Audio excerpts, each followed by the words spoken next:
Sorry, I can't say it. It's just, Danny, it's the way you like come straight to camera, like take savoring that bite.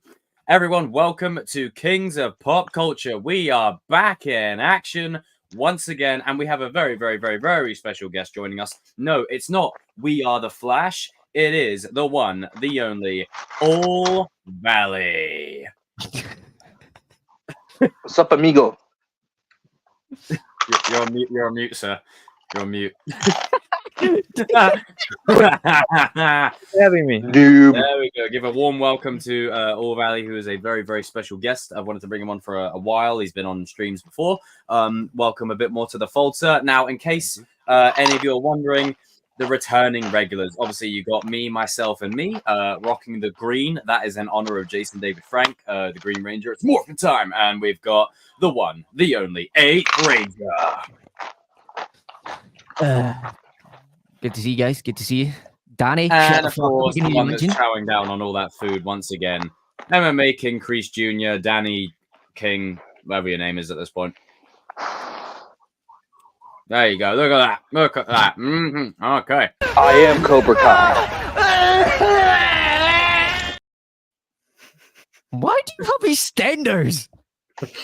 I couldn't help it. I showed RJ that the other day. He was rolling. No. I knew this was going to be... I knew this was going to be a thing. For Tommy Oliver, Forever Red, Lisa, Bless, Charlie, King Kyle, Natalie, Darth Prodigy, Cobra Kai World, Eric, what's up, dude? Also, shout out to Melissa. I have seen and heard that your comments are not being seen at the moment. I'm working on that. I think it's a YouTube thing. Kevin, Rodney, Abbas, hello. Everybody, welcome to a brand new stream. Danny, read out the list that you have compiled for the stream. So I've just thrown my PlayStation remote like an idiot. Yes. Alrighty, good. Alrighty, people. So on our today's list of agendas is our friend up here, this one right here. He wanted to talk about the It show without the clown thing, whatever. So yeah, we're going to talk about the It show.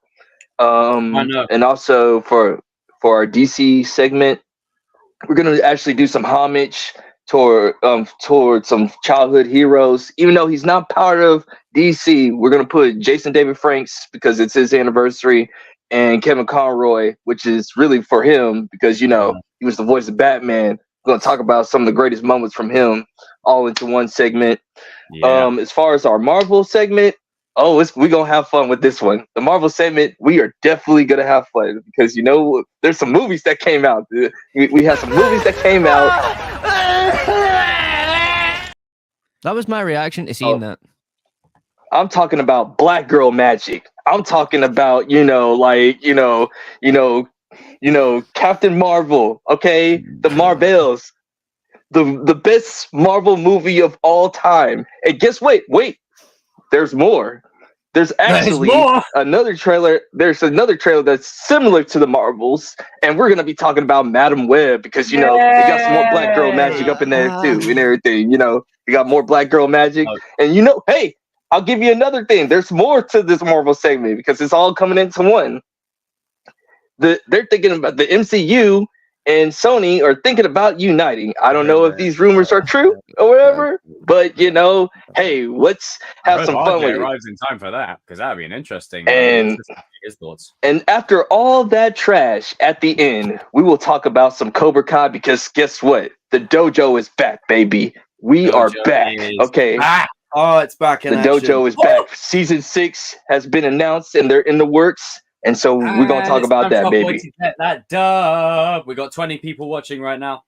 Smash that like button. So, Jacob, it is your time to take over the stream. Go ahead, brother. Right. Perfect. Thank you for putting the list together as always, Danny. Now, everybody give a massive shout out. Welcome to Adam, Danny, and Gian. We are back in the game. So when it comes to the It movies, okay, we all know my personal feelings on Pennywise the dancing prick. Okay, we all know my feelings on him. Okay, I think he is a spaghetti leg, bowling pin, crystal bald-headed, orange afro pill that is a pain in the backside.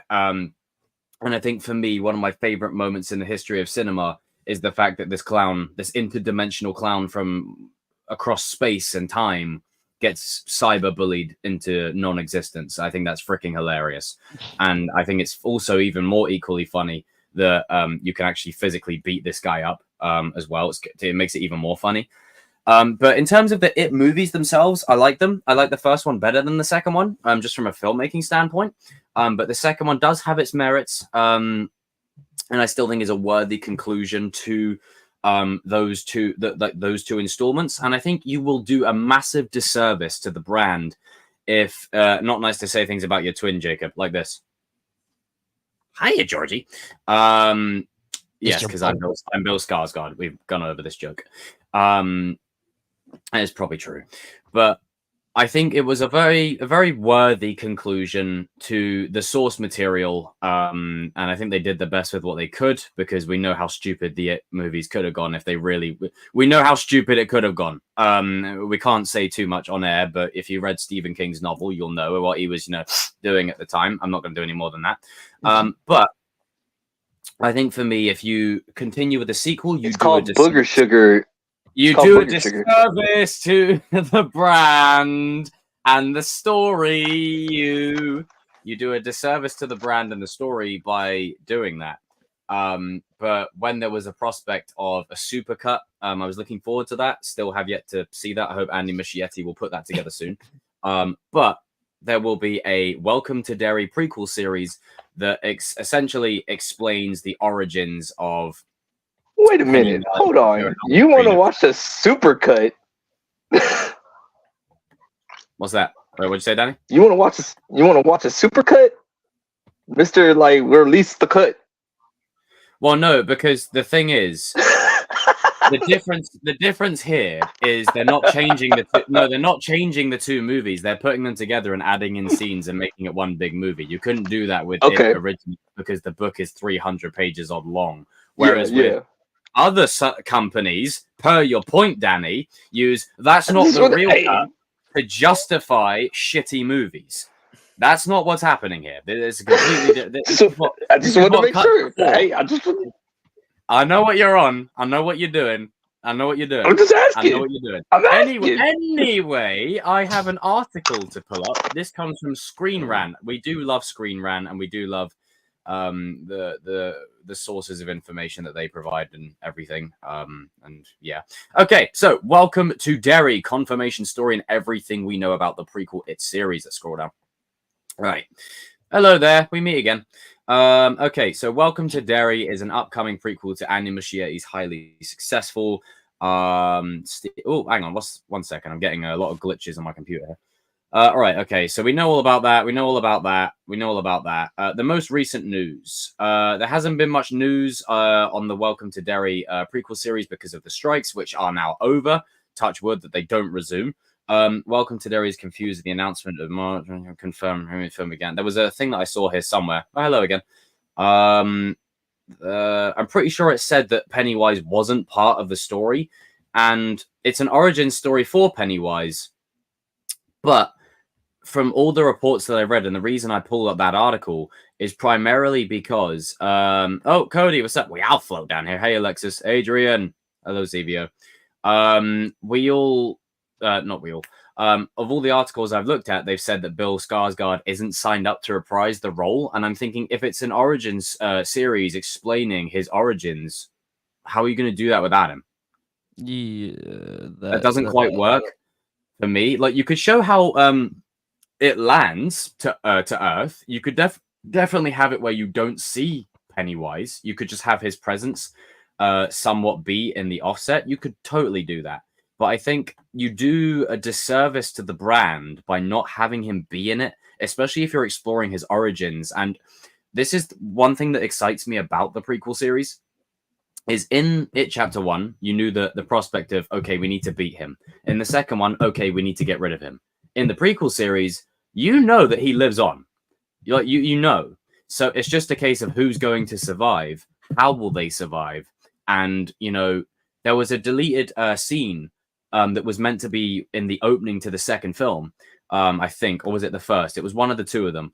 And it was a concept where there was a mother and her baby, and Pennywise basically made her a deal.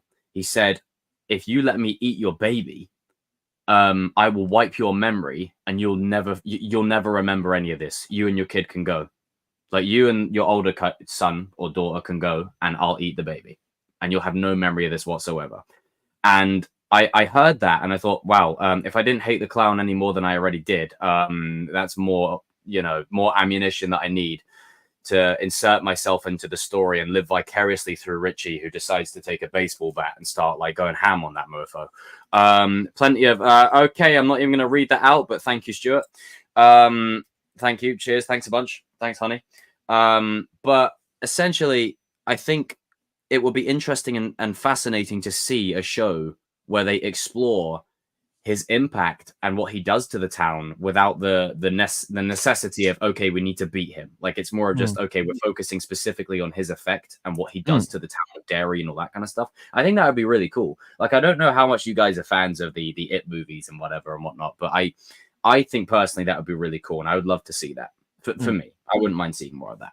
See, the issue with the issue with this sort of stuff, though, is like, if you're going to do a prequel series without the main character, but it's an origin story, what are they going to do? Are they going to have it so like it's when he's landed there, but they're not showing him, but it's showing you the effects on the town? That could be interesting. But unless they get someone else to play the clown, I don't know how it's going to work. Also, it's a strange idea for a show as well. It's like, of course, it's on HBO as well, because everything's on HBO these days. Thanks HBO for not being in the UK, by the way. Anyway, moving on.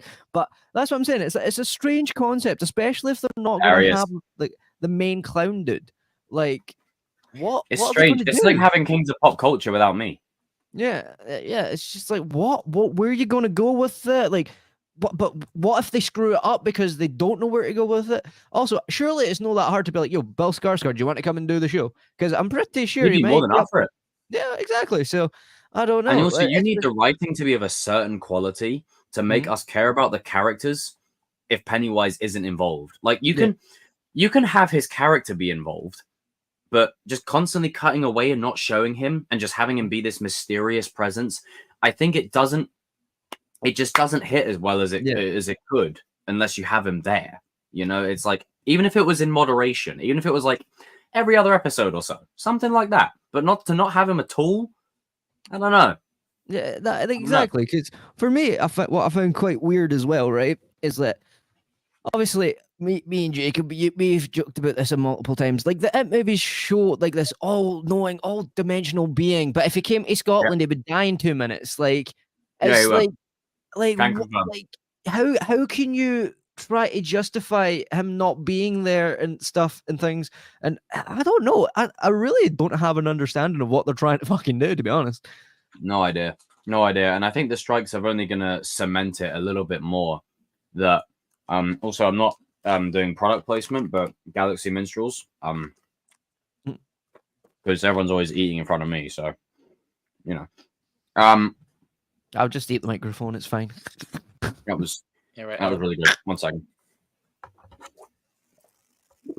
I haven't seen the It movies, but like I know like the clown's like the main character, Pennywise. So like that's kind of dumb that he's not in it. I think that's that's the thing. What makes Stuart raises a good point. Yeah, Stuart is right. Like, what is the need of a prequel movie? Because we don't need it though. Exactly. It's like it's in reality, like, it's exciting to see. Exactly. Like, when you look at Star Wars, the reason why the prequels were exciting because we're like, oh, we get to see Darth Vader become Darth Vader. If we don't get to see Pennywise become Pennywise, then what's the point in the show? Hey, Darius! Hey, guys. Darius is here. Back again. Tell a friend. Hey, Darius Poole, what's up, bro? Yeah, What's up, Darius? I got some time before I get some dinner, so I thought I'd pop in for a little bit. Okay. I got the perfect clip for you, bro. Did you forget who I am? That's you. Everyone raise a toast to this beautiful man in the chat here, everybody. You arrived at a good time, man. We were talking about like the It prequel series and the fact that Bill Skarsgård's apparently not involved. And we're just like talking about the need and the necessity. Like, do we need it kind of thing? And what kind of story would they tell if he's not in it? Oh yeah, so I actually read the book for it like about 5 years ago now, and there is a lot of mythology they could delve into, despite the nature of the movies. Like the movies, at least the latest two, do a good job of covering like the important stuff. But there's a lot of like, just by the nature of movies, unless you want a fucking 5 hour long movie, there's a lot of things you can't put into it when you're adapting it. Like there's a lot of Pennywise backstory that they kind of like hint at, especially in part two, but they don't delve into it. There was that whole cutscene with the baby. I don't know if you guys know about that. Yep. Where he takes the kid, like stuff like that. I That guess was sick and twisted. Yeah, I guess if Bill Skarsgård isn't in it, it'll be more about what the actual like monster is before it takes on the form of Pennywise. Because they kind of imply that Pennywise was an actual clown that he like took the form of at some point, but it was actually something else before that. So it might become more like The Thing, where it's like a formless thing that's going around. If anything, the show could end with like an ending stinger of like, you know, that picture from the first two films with like Bill Skarsgård in the old time photo. It could end with that, and then you then basically saying know what happened. Yeah. Or it goes into the circus, or it sees the circus and it goes to the circus or something. Like I don't think it's necessarily needed, but Stephen King's all of Stephen King's work have like deeper there's a deeper mythology to it that can be expanded upon. Now, should it be expanded upon? I don't know. I mean, I'm not gonna until I see how it's executed, I can't say that, but barring a few misfires, HBO typically does good stuff when it comes to TV, barring a few misfires. Yeah. They they get it right for the most part. They usually get it right. Yeah. Good batting average. Like they got consistent out of all the streaming services, probably the most consistent one. I mean, they got Game of Thrones, Sopranos, Peacemaker. Like they always put out some good stuff, like every single year. Do you really want to taste it? They got Barry, fantastic show as well. Succession, another great show. They got great stuff, and of course, you go back into their history. They have Game of Thrones, Westworld, stuff like that. Yeah. So they have some good stuff. So if there's anyone that was going to do it well, it would be HBO. But I mean, they can also not make a UK app. So yeah, so great shows, not good at making apps much, you know. Like unless you own what we call Sky over here, HBO does not exist. So you know. Yeah, we don't have it. You got to take that up with WB. That's on WB. No, apparently I read like a little bit ago. It's coming in 2024 or something. WB just hates the UK. What they did to Henry Cavill. They really do. They just hate the UK, bro. I don't know what's going on with that. Henry Cavill was a great man. But this... I always thought if they were going to expand on anything, I'd do The Shining before you do it. Because, like... Yeah, I agree. I would have expanded on that first. Because, like, explain how the fuck the Overlook got so evil. Rajay would agree, too. What happened to the Overlook? Like, why is the hotel so evil? That's what I would explain. Because they kind of hint at it, but they really don't. Even though I didn't understand The Shining or whatever, like when I was watching it with you guys, I'm like, I'm not scared, but like it's more of a psychological type of thing or whatever. It's more eerie and disturbing than anything. Yeah, The Shining just makes you feel like off when you're watching it. It just doesn't feel. It's more creepy than scary. There's just something off about it. I agree. Warrior. Oh yeah, Warrior's a good show. I need to check that out. I've heard it's good. It's not Bruce Lee.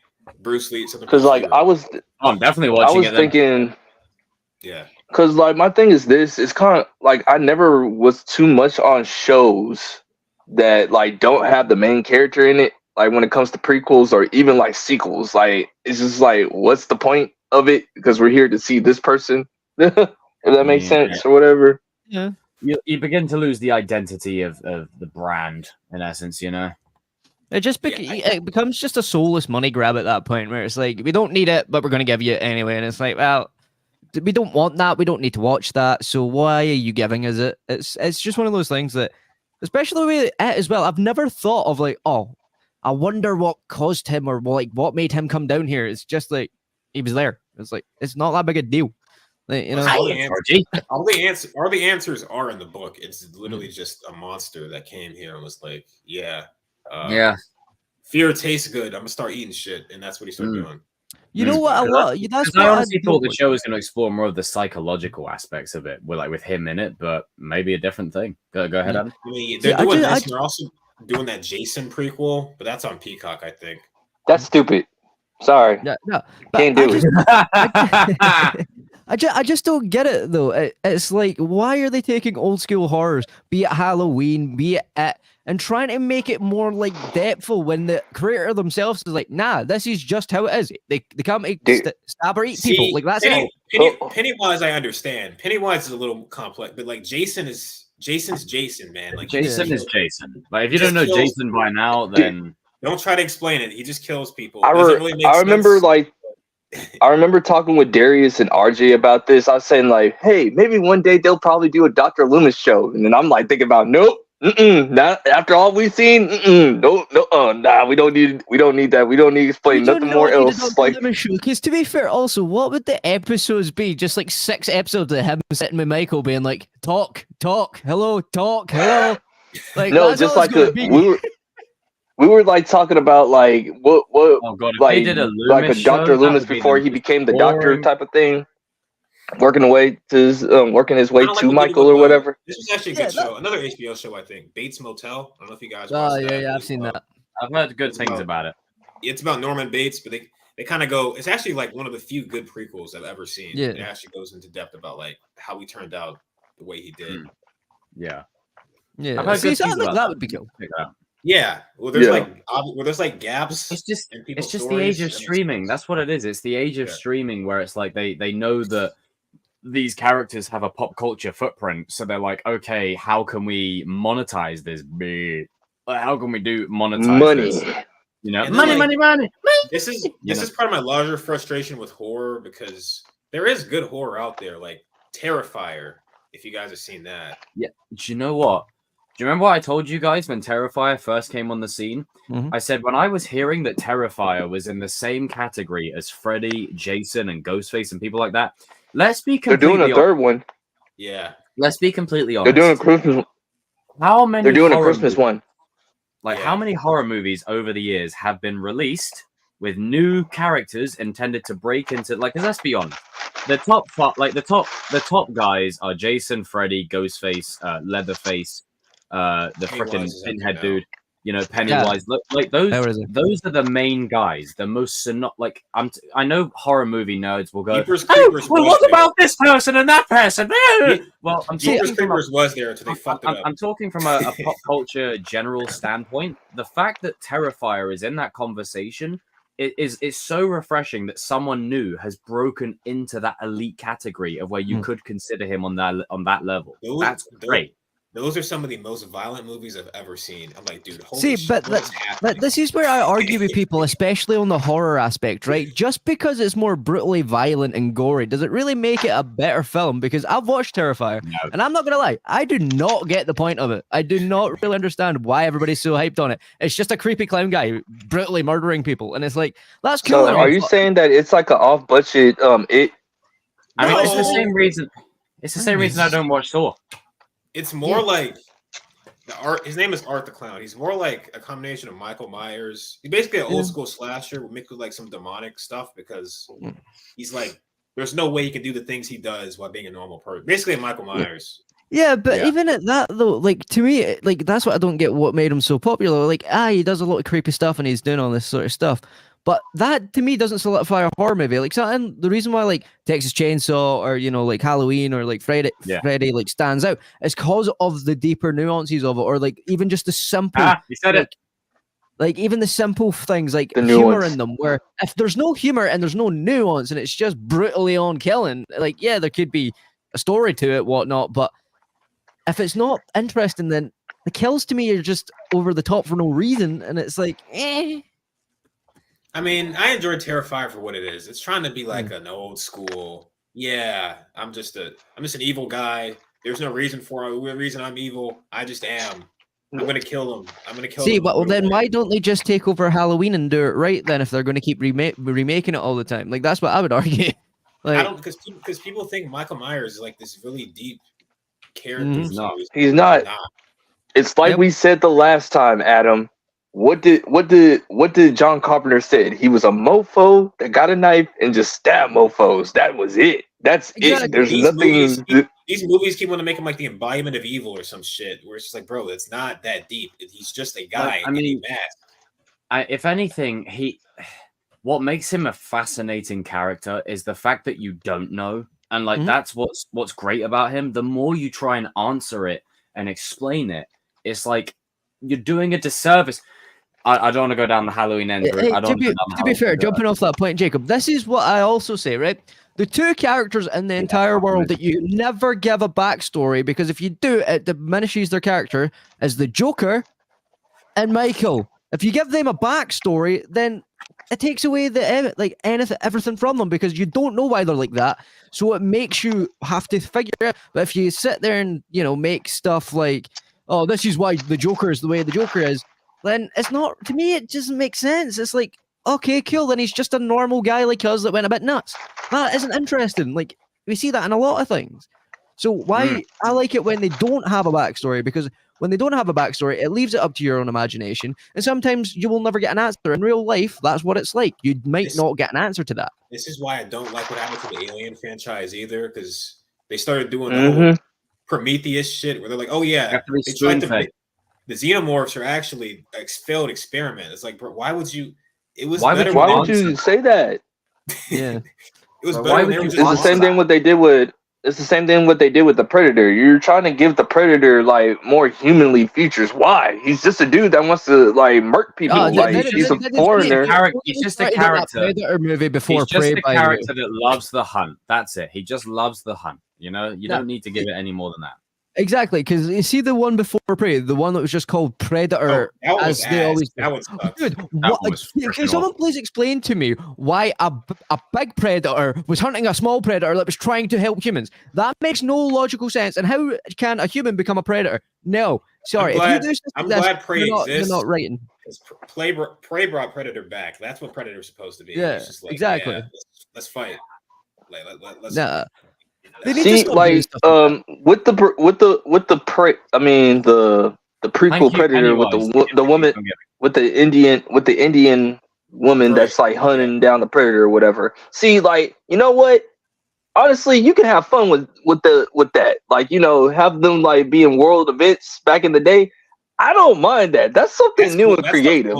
Yeah, that stuff is cool. Like, have them go fight samurai or something. That'd be dope. Like, just bro, could you, dude? Hear me out. I'll extend an olive branch. Could you just imagine the Predator in 1776? You got the red coats and the blue coats teaming up against the Predator to take it out, bro. Come on, man. Tell me that ain't good cinema right there. Like, fair.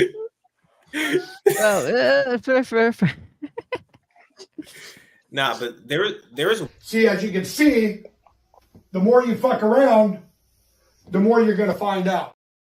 There's ways to use these old like horror characters. They're just not doing it correctly. They're just doing they're doing one of two things. They're either doing stupid prequels that don't need to exist, or they're doing these legacy sequels that don't work. Or because they're trying to be fresh and renewing, they're giving it to somebody that doesn't deserve to be it. And it's like, this is a good point, Forever Red, but I think it's all about an execution. It's all about in how it's done.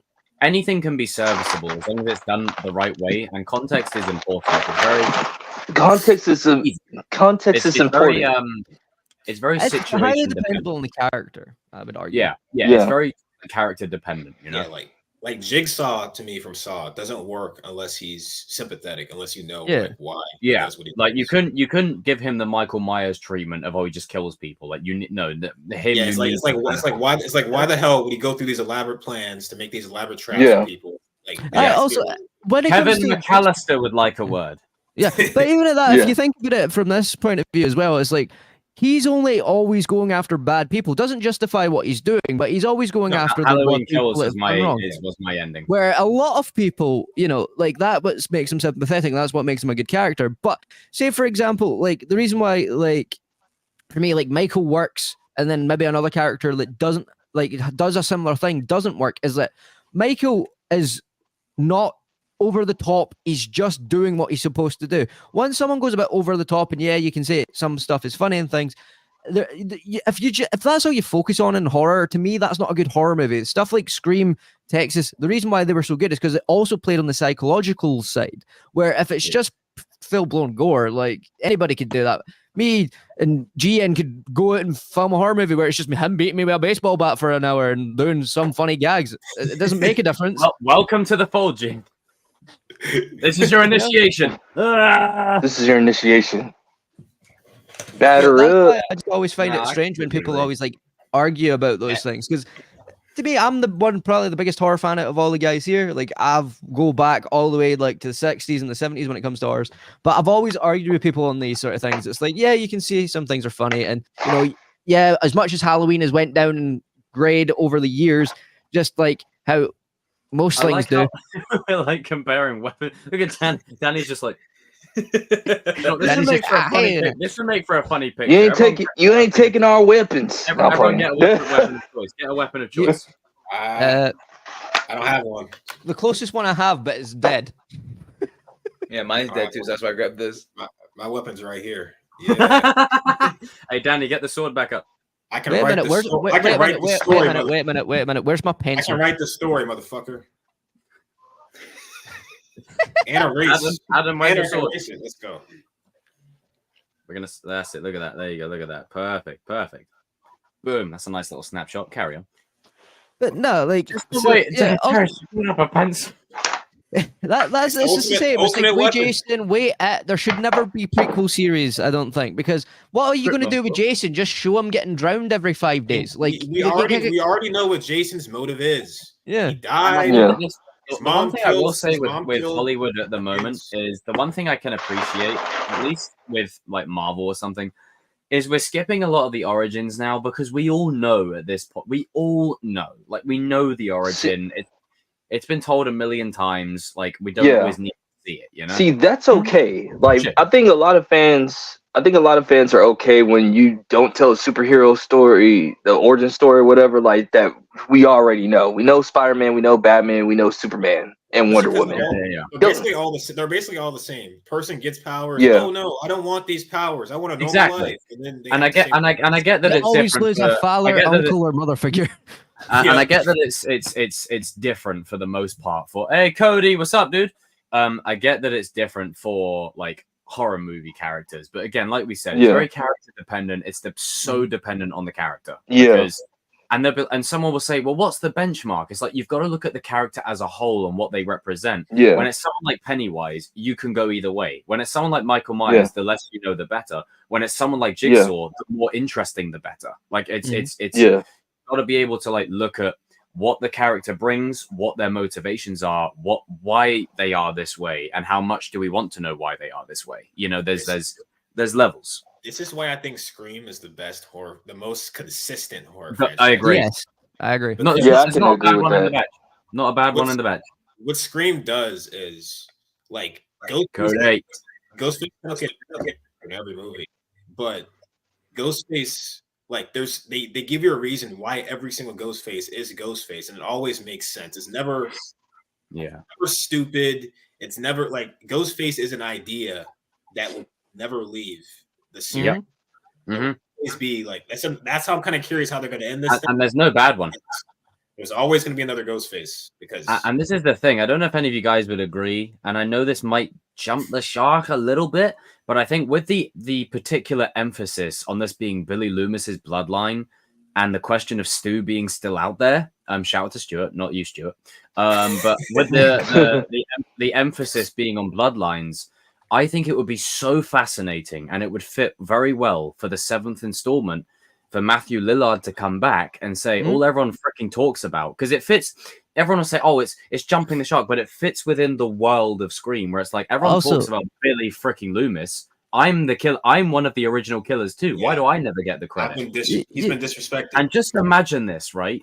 The look that Matthew Lillard will have when he reveals himself and he lifts that Ghostface mask up, and you see like a broken, scarred up face. That will be more scary than the mask. Like then you've just created a whole new level of just a whole new level within the Scream franchise, and I think that would be really good. And I think Scream fans are crying for something a bit deeper, and I think that would be freaking perfect. Yeah. Also, that was one of that. People need to also realize that was one of the original ideas for Scream 4 as well, which would make it come full circle, especially because that's Wes Craven's input as well as Kevin Williamson's. You know, the thing that also I think. One of the theories I saw about this, guys, and I need to say this because I don't know how I feel, but I want to see your guys' opinion. Right? Somebody thought another way to make it more enticing is to find out that the woman that is Sam's mother was a part of the cult and also had a child with Stu, and that's why Tara has a weird obsession with killing and has no problem with Eli. And I was like, what? That's too much. No, that's too much. That's too much. Bringing Matthew Lillard back is one thing. That's just too much. That's Halloween. That's Halloween 5. That's when you become the Halloween 4 franchise. I do have another theory about Scream that me and RJ and Shmoon were talking about it. Okay, so we like the whole thing about Ghostface is Ghostface will never stop because every time there's a Ghostface, another crazy motherfucker is like, hey, I want to be Ghostface too, and then they start doing the same thing. It's a cycle. It carries on. But what if at the end of all this, Sam's whole arc has been struggling about like her killer, like the killer in her, and her trying to either accept or reject that. What if instead of like going off to the sunset and being like, I'm not a killer, like she takes herself off the board? What if she embraces that and becomes Ghostface, but in a different way? What if she hunts? What if she becomes Ghostface? Ghostface that hunts serial killers like Dexter. Ooh. I would like that. That'd be good. To be honest, I think you guys are bang on. That's exactly what I think they're setting up. I think when you look at the two characters as a whole, like Sam and Tara, I think you're really is it Sam and Tara? I think General Ortega's character. I think when you look at it like this, you've got General Ortega that will be the one that goes off into the sunset. I think Tara will be the one that's like, nah, I can't. Like it's just. Like seeing Billy everywhere and that is freaking genius, by the way. I love that. My only complaint with Scream at the moment is how they handled Dewey. Other than that, they're doing all right. And I will say, Chad has one of my favorite moments in all of Scream when he just grabs the camera and he just lobs it into his face. I'm like, you know what? Finally, someone's freaking fighting this geezer. Like it's just a guy in a mask. Kick his ass. If people go back to the first one, Cindy and Tatum done more fighting than anybody else in any of the rest of the movies. Man. Like, they were sitting drop kicking them and shit. I just think it's hilarious that a guy called Chad, right? His name's Chad. He's tall, he's big, he's strong, he's good looking, he's a nerd. He's the new age nerd. Like he's the new age nerd. And I love the fact that he's got the Dewey treatment that he just doesn't die and it pisses off all the incels on Reddit. I'm like, I love it. I love this game, you know? And he has the most satisfying one-liner in the whole of the last movie. Smile for the camera, mother. Bang! I'm like, that was one of my favorite scenes. Like, finally. Like, if the other guy hadn't fucking shown up out of nowhere, that Ghostface, whichever one of the two siblings it was freaking done. Like that. It was Quinn. It was Quinn in that was beating the shit out of him. I'm just like, you know what? Like, finally. Yeah, I was gonna tell you guys, like, we're about to hit 40, so we need to kind of start moving on. Like, you guys got any final thoughts? No, of course, but I like this. This is good convo. So make sure that we add a horror movie segment for next week. Maybe, I'm totally down for more horror stuff. It's pretty cool. Danny, what is the next item on the agenda, sir? So this one is going to be a little emotional for some of us because, you know, our childhood heroes passed away in the same month, in the same year. Like in like a week after each other, so close. Yep. So we're going to be talking about the voice of Batman because it's a DC segment, but also for honorable mention because his anniversary is today too. The Green Ranger himself, the White Ranger himself, the Red Turbo Ranger, the Red Zeo Ranger, and the Black Dino Ranger. Does I meant to Tommy say, don't forget Oliver, the black. aka Jason David Franks, we'll be talking about him and like some of our memories of all these characters and what you guys think of or whatever. So it's a homage So, moment. So let's. I remember when me and Shamoon went to Liverpool for Liverpool Comic Con, and it was great. It was amazing. We had a great time. I remember when I just before I came back, Kevin Conroy had passed, and I remember us talking about it in the chat, and it was like, oh my god, this is the original. Like Batman is gone. Oh, the White Ninjetti as well. Like Batman is gone. This is sad. It's Kevin Conroy. He is Batman. His voice is synonymous with the character, and I think you'd be hard pressed to find anyone who doesn't talk about their top like 5 Batmen and doesn't mention him in some kind of way, whether it's an honorable mention because obviously like live action depictions, of course, or they say that he's up there anyway. And then a week later, finding out that I remember getting out the station on the way home. And it was like, Jason David Frank is gone. And I'm like, wait, what?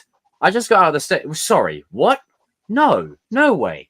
And then it was like, no, it's confirmed. JDF is gone. And the reasons, like, obviously, we can't go too deep into it because YouTube, but you can look it up yourself. But, you know, finding out that he was gone as well, I was like, oh my God, Tommy Oliver? Like JDF? And this is the most heartbreaking thing about it. Yes, you could argue in some ways the character of Tommy is overrated to astronomical levels, of course. But JDF is Power Rangers. That guy. Face of the franchise. JDF is the brand. Like He's the there's guy. a reason why Superpowered Beatdown had him fighting Ryu. Was it that? Was it Bat and the Sun? It was one of the two. Or are they the same? Dad and son. Bat and the Sun, yeah. And there's a reason why he is synonymous with the brand. Like you think of him straight away. It's because he lives and breathes the brand. Like Power Rangers is not known for its acting pedigree. So when JDF is going Dragon Zord, that's not Tommy. That's JDF. Like, you know, and I think the character and him are so synonymous. And what JDF did for people's mental health, and to now know that he's no longer around, and after knowing how much he did for the fans. And how much he cared for the brand, and how much he was like, you know, people called him a Boy Scout and whatever, but it's like, no, he was just an honorable. He was upstart. appreciative, and not only that, he did get in Jean-Claude Van Damme's face, and that I give. He was ready to throw down. I remember that, bro. That was funny. I'm sorry, that was hilarious. He was like, no, listen, don't try to punk me. Like this is Jean-Claude Van Damme, and JDF said, let's go right here, right now. Like he's like, right now, like. I said, you know what? This guy's a G. Like, if anything, I know how I said earlier on how like Chad from Scream is the new age nerd, but if anything, 90s. JDF showed the world what it means to be a nerd. Healthy, you exercise, you're you know, training to be the best version of yourself mentally, whatever it happens to be. You know, and you're passionate, you know. It's such a shame and it's such a loss, and the brand itself is never going to be the same without him. And just in general, he's one of those people that go like a Paul Walker or you know, Kevin Conroy, you know, people like that. When they go, you're just like, man, because their pop culture footprint is so big, you know. It's like they're almost the character is almost bigger than the actual person, you know. They ran the 90s, bro. Around either, you know, it's like these are like the 90s heroes, you know. But I've rambled on long enough. I'm going to bounce back and forth. So Danny, I'll let you continue on. Oh no, I'll just we'll just go in the same road, like, you know. I'll let Adam. Okay, right. So, guys, I'm going to let you in on a little secret, especially when it comes to GDF. And I didn't even put the correlation till me thinking about this. I'm known for my luscious long hair, but the first ever character that I ever liked that had long hair as a man was JDF. And he was the one that solidified long hair for me. He made men having long hair, he made it look cool. Exactly. And I didn't even put the correlation together growing up, but from like the age of 3-4, when I was watching Power Rangers, my parents got so annoyed at me asking for long hair. But also on top of that, it's like Tommy was one of those characters that I really resonated with growing up. Like, you know, like for some strange reason, I just loved that character. And dude, everybody has their own favorite variation, be it the Green Ranger, the White Ranger. When I was growing up, it was the White Ranger. As I got older, more of a controversial take, I ended up preferring the Zeo Ranger. I like Tommy in the red. I don't know why. I always did. But I also just think Tommy's the only one that actually had a consistent arc, obviously, because of the behind the scenes stuff that we can't get into. So Tommy was always the one that was always going to be there. Like Tommy's the guy that's got your back. He was in every crossover episode. He was in every special episode, even when he wasn't a part of the teams anymore. You know, it was just he solidified at being cool to be sometimes bad and sometimes good. You know, because some people didn't understand that. Some people that are bad aren't bad by nature. So it was a good. The Green Ranger wasn't meant to stick around. He was meant to be around for a short time. JDF did such a good job. Like, yeah, you're staying. They had to keep reusing Sentai footage. They had to merge 2 different shows of Sentai to get him in the white costume, as well as Zeo stuff. Like legitimately, I cannot argue. Tommy is just the best Ranger that there's ever been. So he's just that guy. Up to you, you up there. Kevin Conroy, what can I say? When it comes to Kevin Conroy, he is Batman. No matter what anybody tells me, I don't care about the live adaptations. He is my Batman. No one can take that away from me. When I found out about him passing away as well, I was just like, God damn, like, seriously, what is the world coming to when these 2 legends are gone now? You know, like, we don't, like, same week. We don't, like, especially him as Batman, because he's Batman in so many things. And then, you know, in cameo appearances, he was in so much stuff as well. Like he was in like the Flash crossovers on the Flash show. He was the voice of Thomas Wayne and even the New 52. It's like, dude, how can you lose somebody like these 2 great guys within the same week, man? Like it's I'm just hoping to God that whatever they're doing now is that they're doing what's best for them up wherever you believe they go, or if you believe in nothing, that's up to you. But I hope to God that they're really getting like their well-deserved recognition even after they're gone, because no one else will solidify themselves as much as these 2, as those 2 characters ever. I don't believe when it comes, especially to 90 kids. Especially for the 90s kids, I completely agree. Man, damn. So, my age. No, I'm feeling it, Danny. For me, when I found out with JDF passing, I didn't believe it at first because it was like in the morning, and like I saw like a post of his on Instagram, and all the comments are like, I don't care what they say, the rumors aren't true. Like I'm like, oh, you're like make sure you comment something to make sure the rumors aren't true, and then later on, like an hour later, the news broke out. And I kind of hit, I'm not going to lie, because growing up, I did watch Power Rangers growing up, but I didn't watch like all the Mighty Morphin and all that stuff because I grew up with like the newer generation of Power Rangers. I grew up with like Samurai and Mega Force and all those type of stuff. Yeah. And so the first time I saw JDF on the screen was like the legendary crossover, and he was like front and center, took off the helmet. He's like we're ready to help you fight these monsters. And it was just like, it was really cool. And then like I went back and like I watched like the Red vs. Green episodes and all that stuff because it used to be on Netflix at the time. And then Gung Ho was one of my favorites. Gung Ho, man.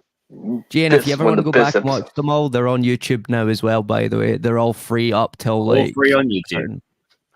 I might do that later. But you know, like with JDF, like it was just like, you know, he was just such an iconic person to the franchise and to Power Rangers in general. So like that one like hurts like when I saw him passing. And then like, you know, like I went to a con, like it was like a week before the passing, and I just wish I met that dude at that con. Wow. Yeah. It was the week before I was at a con, and that was his last con he ever did. And then a week later he passed. And I just wish I went to that con and just told him you matter and all that Francis stuff.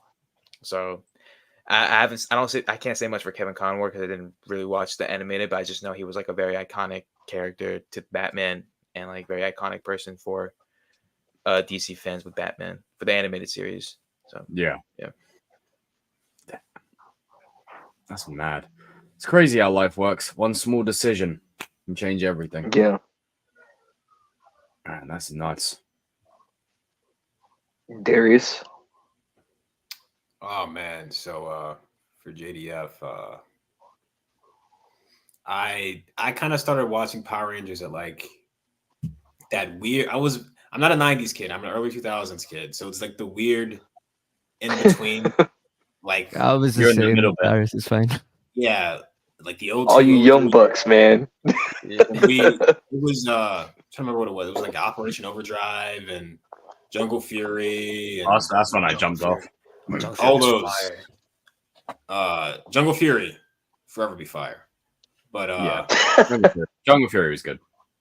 But I always knew, like, I always loved Tommy Oliver because there were reruns of Mighty Morphin on, I think it was it Jetix? It was one of those. Jetix, yeah. Yeah, It was Jetix, Jetix, definitely. That's one thing I do remember. One of those old Jetix. Show a bunch of like old, like an old bunch of older cartoons and stuff like that. So I was always drawn to like he was always my favorite Ranger, and like just knowing like everything he's meant to the franchise, he's been like the one constant, and like no matter what iteration, and there's been a lot of iterations of Power Rangers, he's been the constant. JDF. There's knowing like from what I've seen of him in the fan, like what he's done for fans and what he's done to help keep the brand alive and help keep Power Rangers relevant. Because let's talk about like Power Rangers is still, it's not as relevant as it used to be, but like it's something to be said that it's still relevant. Like people are still watching. Like my little cousins still watch Power Rangers, which is crazy. Something that came out in the mid to late 90s is it's still going on. Still going. Yep. And JDF's a big part of that. Yeah. And Kevin Conroy, my God, man, like that one hurt a lot. Like that one, like I think in terms of like actors, it was Paul Walker, that was a big one. Carrie Fisher was rough. Yeah. Chadwick Boseman was a big one. Chadwick was that one. Chadwick Boseman. Yeah, that hit to a different level. Recently, Robbie Coltrane, Hagrid from Harry Potter. It's just the Scottish Brethren. Yeah, it's just like there's been one after the other. Recently. Yeah, you know what's freaking mad? Before Robbie Coltrane passed and they did the Harry Potter documentary, he was like, in 30 years' time, these movies will be here and Hagrid will be here, but I mean, I won't be. And then that was like, what, a month or 2 months, 3 months before he passed? I'm like, shit, did he know before he said that? I think he definitely knew. He probably was just that much of a class act that he never told anyone. He might have been sick behind the scenes. A lot of times that does happen. But so even for the Doctor Who special that's coming out, there's a character in there called Wilfred, played by Bernard Cribbins, and he hasn't been in the series for like years, but he passed just as they wrapped after they brought him back, and I'm like, did they know? Like, it's sometimes it's too fitting, But Kevin Conroy, Kevin Conroy has always been my definitive Batman. Even throughout all the different live action iterations. Say that again, Batman. And I do love a lot of Batman, man. I do love a lot of live action iterations. I love a lot of them, even the ones that aren't as beloved. There's something I think about all of them. But Kevin Conroy has just always been like, he is Batman. The animated series is like, I think it's still the best Batman content. Like in terms of being accurate to the character of Batman, I'd say it's the best content. Whether you think it's the best written content is a different conversation. There's and other things like that to consider. But like in terms of being like capturing the character of Batman from the comics, I think that goes to the animated series by far. He's done some animated movies. That's another thing that's been really good, like that are classics. And he is Batman. And like hearing that's like the equivalent of like, I'm trying to think of like, it's like what Pat Morita is to the Karate Kid, like, or what Ralph and Billy are now to the universe. Like that's a cornerstone. Just because there's so many different Batmen and there's going to be a lot more, doesn't mean Kevin Conroy is like going to be forgotten. Because I mean, like the medium is forever; it's timeless. So everyone will know. Like, it doesn't matter if there's 50 Batman from now; they'll know where it started with, And they know who the guy is.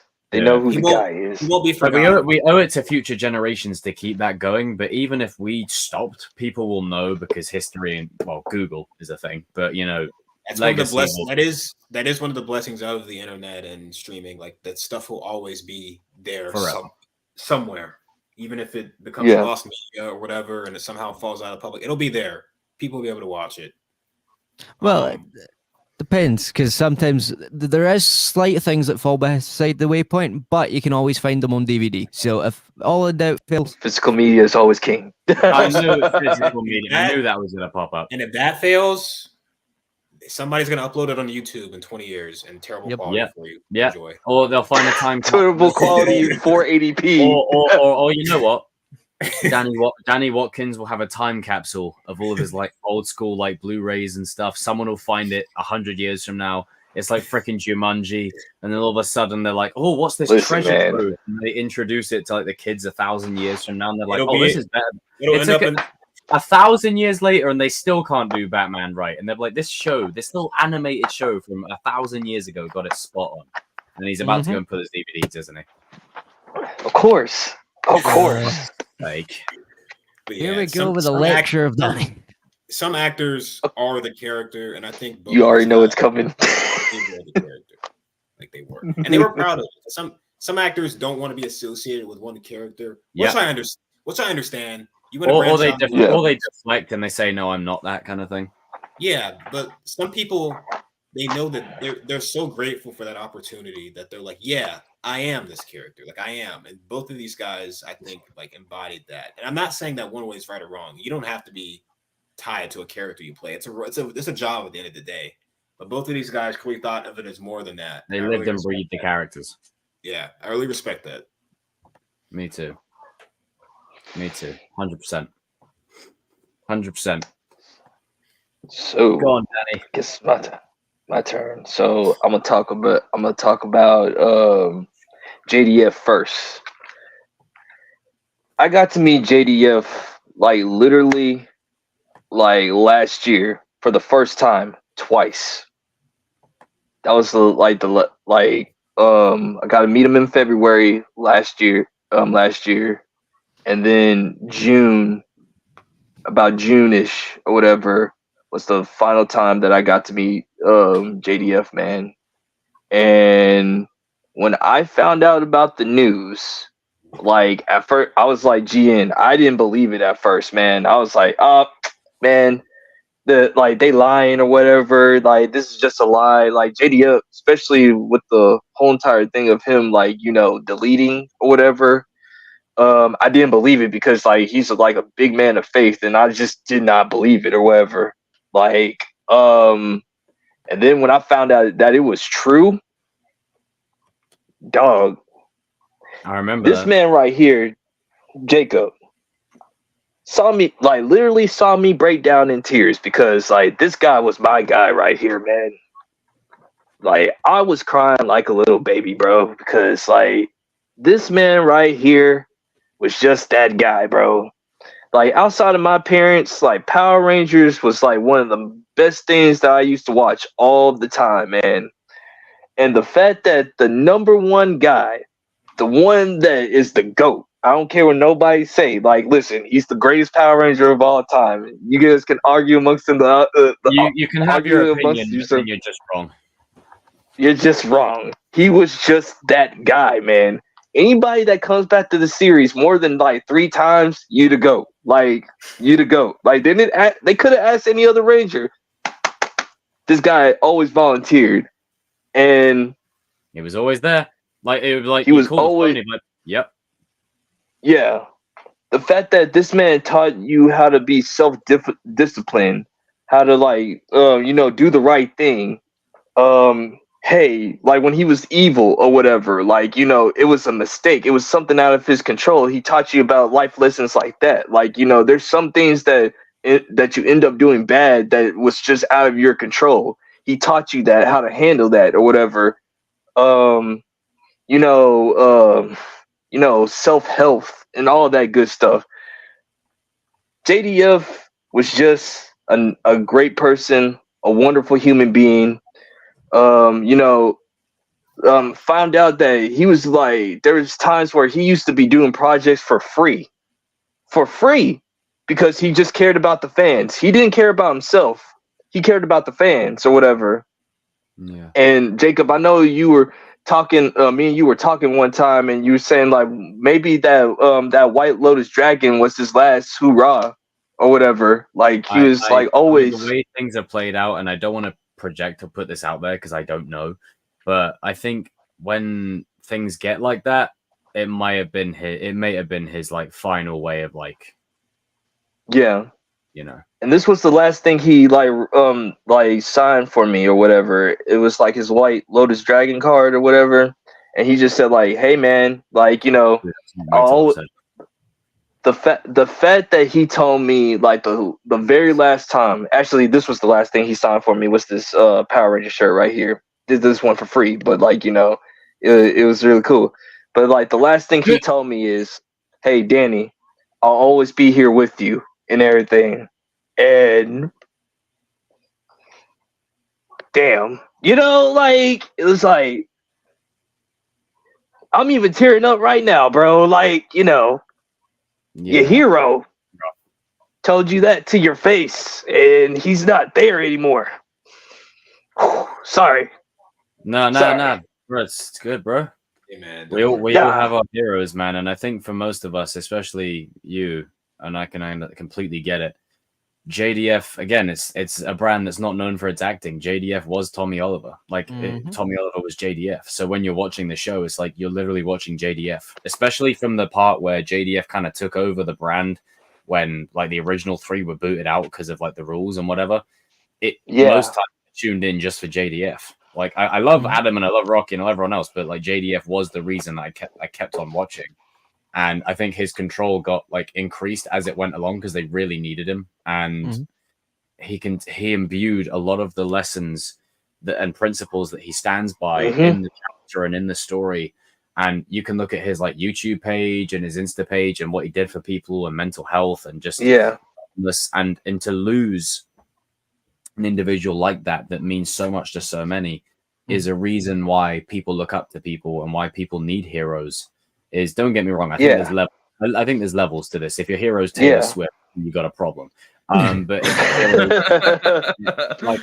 if I'm just being honest. But if your hero is JDF, I think that's a problem. Not a problem. Sorry. That's the right thing. Yeah. You know, someone that really stands for something more. Not to knock people who are Taylor Swift fans, by the way. I'm sure she's lovely. But it's just, man.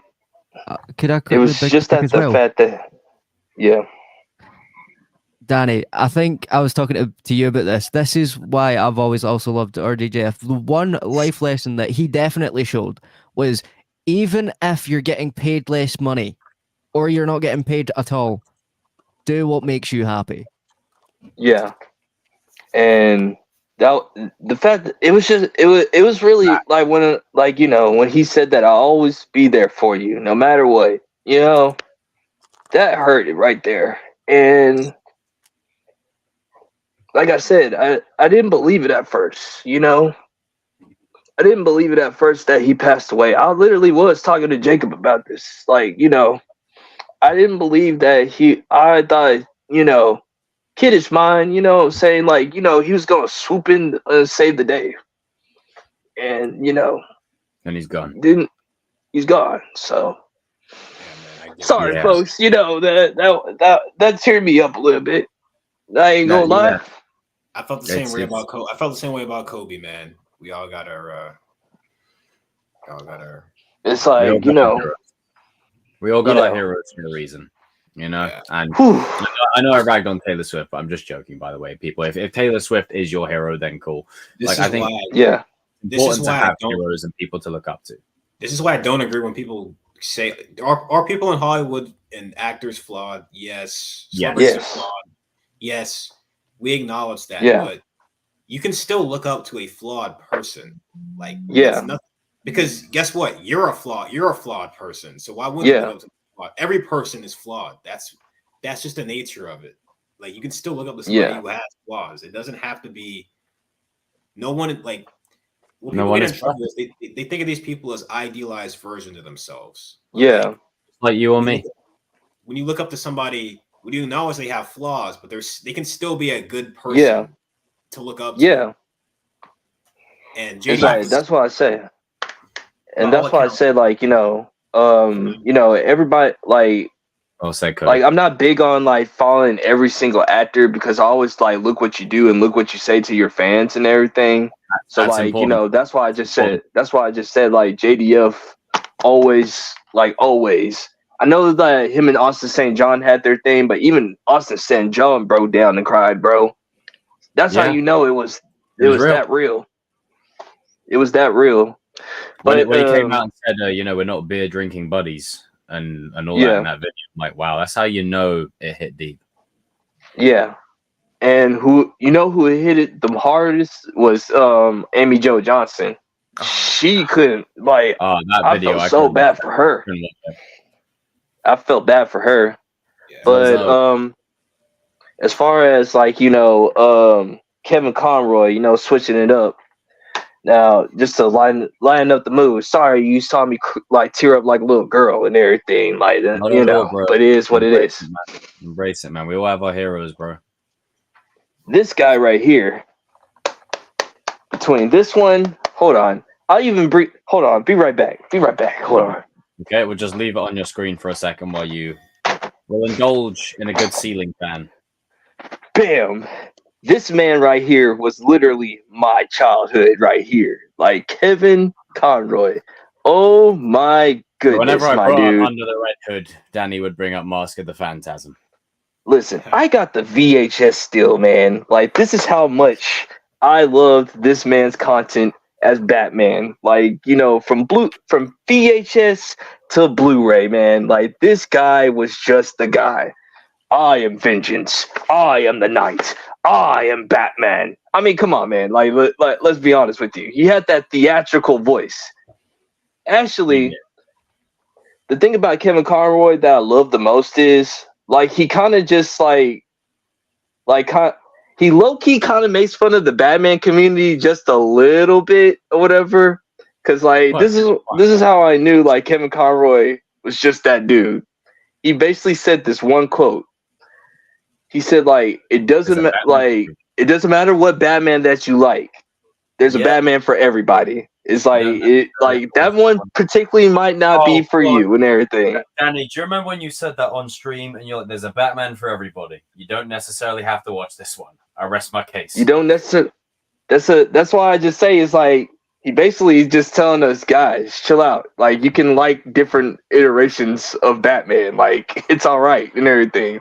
This one might not be for you. This one might Batman be for me. And that's what I love about Kevin Conroy, man. It's just like he had that theatrical type of voice.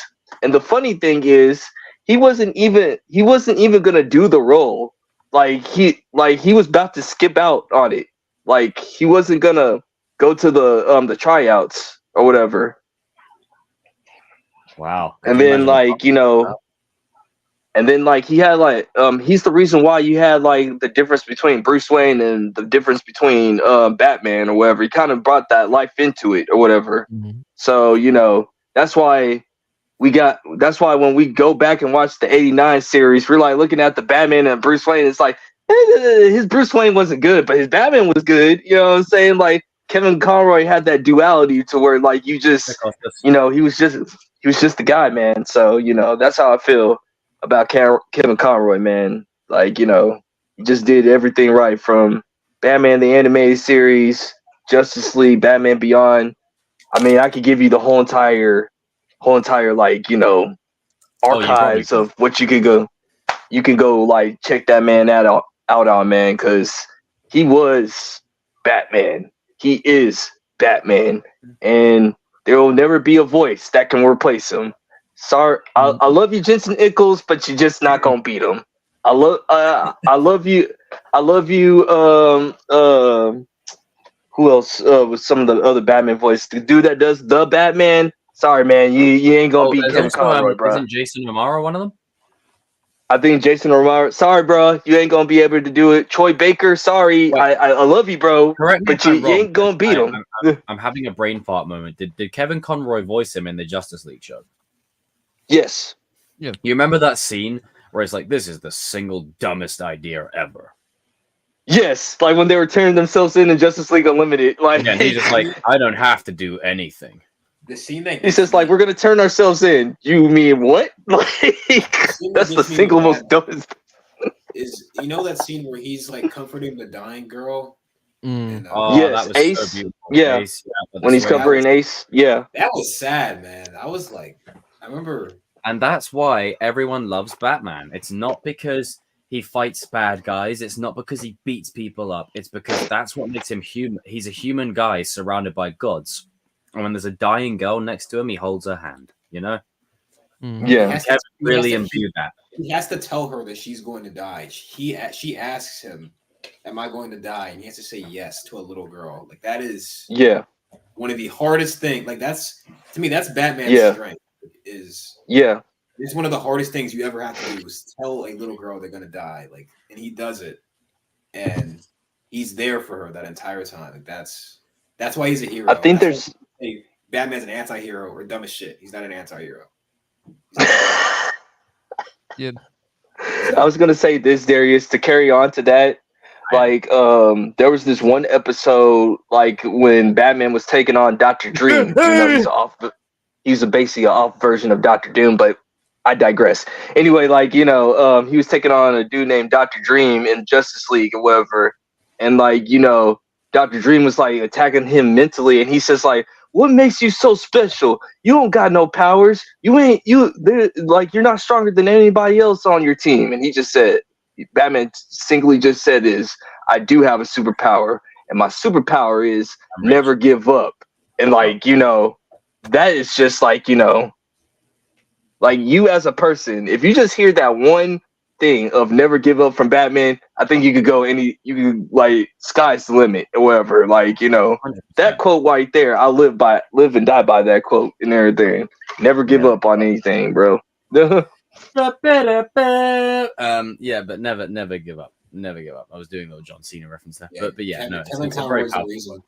Batman is always going to be Batman has a permanent spot in my top 3 like superheroes all the time. Like Batman will never drop out of it. And Kevin Conroy is like my first exposure to Batman, I think, because I saw that. I saw the Keaton movies, and I saw like Batman Begins and all that stuff. So big reason why Batman's in my top 3. Yeah, no reason. He's like he's basically either the number 1 or number 2 most popular hero of all time. I mean, him and Spider-Man switch places every time. At least in the top 2. It's those two, then a massive gap than everyone else. Yeah, it's like I think it's Spider-Man, Batman, depending on who you talk to, and then Superman is third, Wonder Woman, and then those are the big 3. Like obviously you got Wolverine, you got your Hulk, you got your like Wonder Woman and Flash and stuff. But like the big 3 are Batman, Superman, and Spider-Man. It's those 3. Like every man, woman, child, and dog knows those 3. Like it's those 3. Also, I've got major Green Lantern vibes going. But yeah, it's it's those. Man. The feels were heavy in this segment, damn. Yeah, bro. Like once again, I apologize for don't apologize. Tearing up.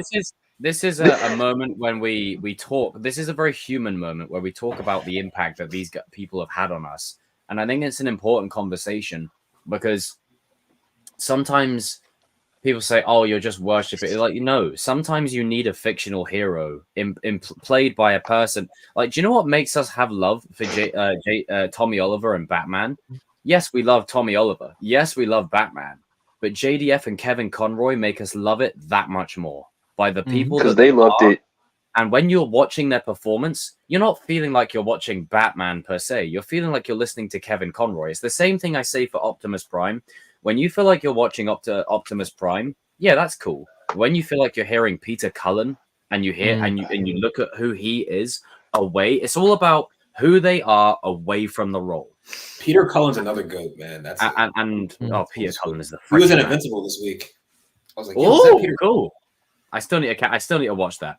But when you hear the types of people that JDF and Kevin Conroy are away from the character when they're not paid to be on the clock, it makes you appreciate so much more because it's like they really genuinely care about the role that they're playing, and they really talk about like how much like JDF. I remember when I met JDF at Con, and everyone was like fanboying and fangirling, and I was like the one guy that was like, "Hey, how are you doing today?"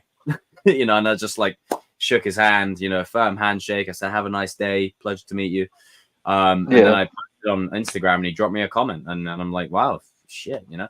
It's another thing, they like to be treated like normal people. But it's who they are away from when they're not paid to be on the clock, and that makes you appreciate them and their brand and their works more. And that's why we look up to them as heroes, especially these two.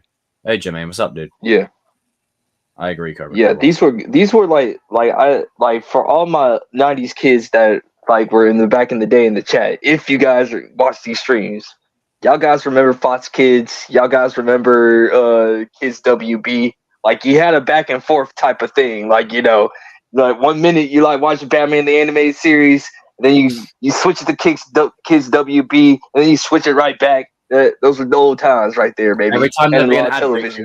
you roll it back because the other one's off ad break. Yeah, pretty much like. And then they it was introduced the so feature fun. where you could pause and you could record stuff, and I'm like, well, hello. Hello. You gotta love technology, man. Power of the remote. Even I remember that. I remember when you used to miss like a show and you have to wait for the reruns to get it back around. Oh yeah, no, I can remember that too. Bro. Oh my god, dude. It's like, oh man, God forbid if you missed a good episode, man, of Power Rangers, or in my case, like this is the heartbreaking thing. If you missed an episode, you were screwed. Like you would. You had to wait until it hit the summertime.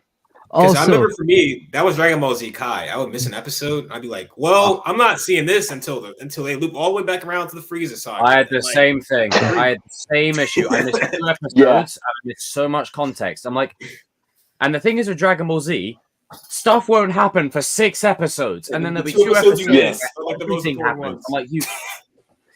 It's like, he's like Vegeta's dead, Krillin's dead. It's like hold on, Piccolo and Gohan were buying a car. Guys, I remember when Goku dead. What? Like, I remember when Goku turned Super Saiyan for the first time, like on American television, bro. Like this was the first time we ever saw it. Like it was Toonami, about 4:30 Central Standard Time. I remember Toonami. It as a kid. It was like I remember it as a kid. It's like he says, like, I'm not gonna let you get away with this. Like, and then he just turned Super Saiyan. He's like, stuff.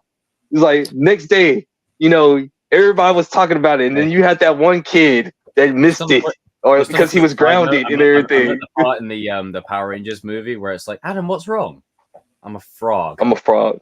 I'm watching the Evil Green Ranger episodes. I always remember from back then, like from growing up as well, is when an advert break came on, you ran to the toilet, you replenished your snacks as quickly as you possibly could before that shit came back on. And if you missed it, you'd kick the couch. Bro, there would also be that moment. I made a massive fucking mess in the kitchen because I was trying to pour. Like, dude, I scurried around that kitchen making the biggest mess possible. And you know what was even funnier? Is when you would start doing things where you'd like, okay, when the baby stroller advert comes on, that means it's time to go. Get your food, go for a piss, get whatever you need to. The minute you hear Fisher Price, the minute you hear that, you're like, oh god, I gotta get back. I gotta get back right now. You guys remember that? You guys remember that Shirley Temple ad that went on for like 5 fucking minutes? Oh, It's like that's how you know you can go. If that came on, you can take your time. Gian is like looking like what? Like no, I had the struggle because I wasn't into streaming. I had cable back then, so like when I watched like the ad breaks and everything. I had to struggle with the ads because I remember.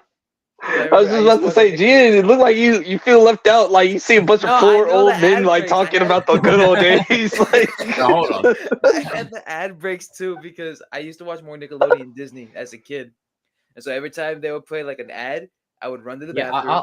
I'll admit on what Gian said there, like Disney, I never really got. I never really watched much as a kid. Oh. Like Disney was like Disney and I Nickelodeon. mean, you had Sweet Life. Like I know That's Disney what had Yeah. some Like, bangers, Black and it Widow was, had like, like stuff on the Austin and red. Ali, which you've convinced Austin and Ali as well, yeah. yeah, and Drake. Austin Like, Alley yeah, was funny, bro. like, and I totally get that, but like I was on Fox Kids, Jetix, What is the Toonami, Waverly Cartoon Place? Network. Like I was, those are my thing. Like and I I'm was still Okay. annoyed that they took over Cartoon Jetix Network. and made it I just want to XD. let you guys know that Cartoon DXD Network heat, was bro. Cartoon Network was the best program. Sorry, there's no like really no debate. Cartoon Like you Network, know, Time I yes. watched Cartoon Well, Network hold was on, hold on. Looney Tunes and Drake. Bubbles. And, Tom and But Jerry. also speaking of Austin and Ali. Yeah. And then I'm Eddie's sorry, first like, option. Of course, that's as when much she as, shows up. as much as I love Nickelodeon, I know. like I'm sorry, I'm gonna tell you why Cartoon Network is the GOAT. Well, it Cartoon is. Network is the GOAT is because like they literally went to Nickelodeon, they bought airtime, and they pulled a Snoop Dogg Darius. They told him to come over to Cartoon Network, bro. He says, You don't y'all think guys Cartoon don't got Network- love for the Cartoon Listen, Network. Cartoon Network- Y'all guys Cartoon don't got Network love for the Cartoon Network had Ben 10, Also, and then Ben 10, dude. I will say Ben this: 10, Austin, Ed, Ed, Austin Ed, and Johnny Ali- Bravo. Hold on. I will say Austin and Ali's not that bad. I give it It's its kind of due. funny. Pretty fun. It's kinda funny, yeah. bro. No, but like Darius, you're right. They It's even like, have regular show in the modern yeah, era. Like, regular come on. show, Amazing World, the Gumball as well Yeah. was on there. But that's the thing, I even love when that. like that's the thing. I had Ed, Ed and Eddie, Johnny Bravo, I had Dexter's Teen Lab, Titans. Johnny the Spy Bravo Kids was next Teen door. Titans. Man. Teen- Teen Yeah. Titans. Teen Of Titans course, season the- 6, please. The original Teen Codename Titans, not Kids that. Next Door. Yes, Codename- Codename Oh. Kids. That's the most fire intro to any like cartoon Oh, show the I've Cramp ever Twins seen. as well. The Cramp Twins were good. Yes. Teen Titans season Odd 6. Teen WB. Titans season 6. WB. Where's Teen Titans season 6? Yes, lied to where is Teen this? Titans Very season much. 6. How You long lied. have Bring they back Well, all the first 90s of all, shows. like, How Bring long back have they Teen Titans. Titans? How do people not get mad at they literally made us go watch Teen Titans Go movie with sucked ass. This because they're like, if you guys go watch this, they're like, if you guys go watch this, we'll make Teen Titans season 6. They made their money and laughed all the way to the bank. We haven't seen that shit. It's been how many years? Like, Yeah, Like, excuse season me. 6. We want our Teen Titans season 6, please, because I'm sorry that Teen Titans Go Also, budget I don't knockoff like, is I not don't good. like Teen that Titans ending Go. is Like, pissing. get That that ending shit pissing outta me off. here. Beast Boy running into nothing. Beast Boy running into the light is like, Listen, let me didn't tell you follow it up something. with anything. Like, If Hey just Arnold, leave if it. Hey Arnold can get its final conclusion, Teen Titans season 6 can get its conclusion. Like, come on, man. Yes. Season 6, please. I'm asking you, like, I know you guys don't like listening to fans, but like, come on, man. Season we 6 need- is only like, over. let's just keep it No, honest. you know what? Like, come on. You know why I know they did it for Samurai Jack. Like, Yep. Oh, Yes. that show was so good. I Samurai love Jack Samurai Jack. slapped. Yes, ending is season the 5 ending of is so Samurai I like how Jack. this If you wasn't guys even on haven't the seen list. it, We just go went on a watch full it. tangent and we just went on to like a whole different. talk about 90s or 2000s cartoons. What are you This is on the about, best. Jacob? This is King of Pop Culture. King of Pop Culture. This is what we do. I know, This is but what we the do. list structure. Structure Which- is key, but we which can never- always which never like bookmark this, for future streams and like talk about the 90s and Yes, 2000s. you know what? Actually, can you do that? Because like we just went on a full rabbit hole and we've just opened up the beginnings of a great discussion. You know, Yes. I want to see some more. I want to Yeah. see We a lot. need to get some of the other boys on it too, because I know RJ and Oh yeah, for sure. They'll definitely love it. Wherever, like, I'll do this every once in a while. Apparently, RJ's almost home, so he'll probably just appear any second, like chowing down on food. I'm about to Yes, go do that. because I'm about to we're go get definitely food gonna myself then. What the hell we're is definitely this? gonna need it. Well, I know we're on the 90s segment, but why is everyone just fucking off to go get food? Talking Like, about I was nostalgia gonna say makes me this. makes me hungry, dude. I don't. Oh, Nah, Powerpuff exactly. Girls. They're- Powerpuff This is Girls. why my over eating there. habits. It's so This bad. is why my eating habits are screwed up. Is because you guys keep eating ungodly hours, and now it's Bro, messing up. It's 8:30. That's dinner time. It's half one. It's 8:30 for me. Well, So- Adam, does anyone else need to get food? I was just about to say, does anybody else need to get food? We'll still talk about the 90s before the next segment. Are you guys good? You guys good? Okay. Oh, do you know you guys what? ready for the next Back segment? in the day, good point, Jermaine. The Powerpuff Girls was a show. Oh, you could go Powerpuff into Girls. I school did as- watch that. I did watch like that. as Yes. a boy, you could go into school. You could and say watch you were Powerpuff Girls. and no one would make fun of Because you. it was an action show, and they were throwing Yeah. hands. Also, hey, before we move on, Kim Possible. Impossible. Kim yes. Possible. No. Fire. Look at this guy. Fire. You know, Adam, what are you eating? Listen, let me tell you Yeah. something. no. If you guys want to talk about like and this will sit like we'll go to the next segment after I finish with this. If you want to talk about like girl power done correctly, it was Kim Possible because she was sort of like a Mary Sue, but she wasn't because she acted like a teenager, and that was She had flaws. the She had best flaws. part about it. She had flaws, okay, like and she was likable. And Ron Stoppable is the GOAT. And then we can like transition. Also, Like Powerpuff Girls had some of the greatest villains. You had Mojo Jojo, who's a GOAT, and you also had Fuzzy Lumpkins. I found him him. hilarious. Him is I could not stop terrifying, bro. If I people could don't know not who stop him laughing. is, look at him is horrifying, bro. Yeah. Jesus Christ. So, y'all guys ready for this next segment? Well, you see, the thing is, I feel bad now Oh, because wait. we were having fun and we were like enjoying that, and the next topic of discussion is the just kidding. Why not You know what? discuss it twice? Disclaimer. Twice. We're just gonna get this one out the way. Wait, what's Danny, next? We're I gonna swear, have- we're you see gonna- when I come to Texas, Danny, you're getting a swift drop kick because this is twice I've had to talk about this garbage movie. I'm sorry, man. I'm sorry, Oh, but we're you talking know, about Like, I feel like throwing up. All right, so I gotta go get food. So I'll give you my review. 6 out of Oh, 5. no, you know, before, I'm sorry, Darius, but I need to just sorry to cut you off, bro. But I'm gonna give everyone my review before anyone goes any further. I watched the Black post-credits girl scene. magic. No, I watched Black the girl post. magic. Well, I mean that too. But I watched the post-credit scene, and that's it. That's my review. That's my review. Done. Wasn't as bad as I thought it would be, which isn't saying much, but it was. I mean, it was better than the first Captain Marvel. I'd say, not that that's saying much. Not but it was a that's little- I'd say it's like on par with Black Adam for me, which means it's like a 5. Oh, Yeah. It's I mean, Kamala. I actually really like it's Kamala. hot dog water. Kamala's pretty good in this movie. She's a likable character. I like Kamala. Nick Fury says some funny stuff. Not that one line he says, but he says some other funny stuff. So, Black was girl there a magic. scene where cats invaded? May I ask?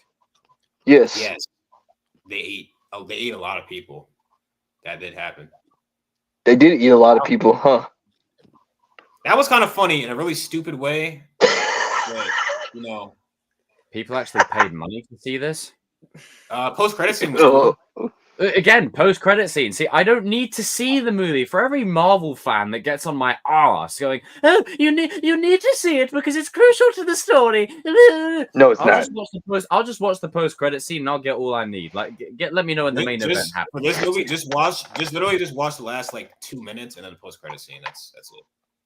Doesn't Captain Marvel have a love interest in this one? No, kind of. But no. Well, I'll get when I get to my review. When I get to my review, or me and Adam's review, because like it was.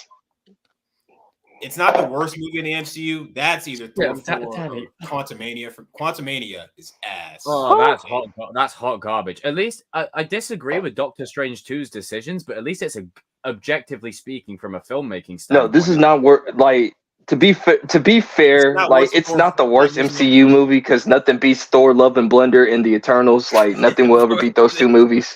Eternals fucking. I think I'll take Eternals over this.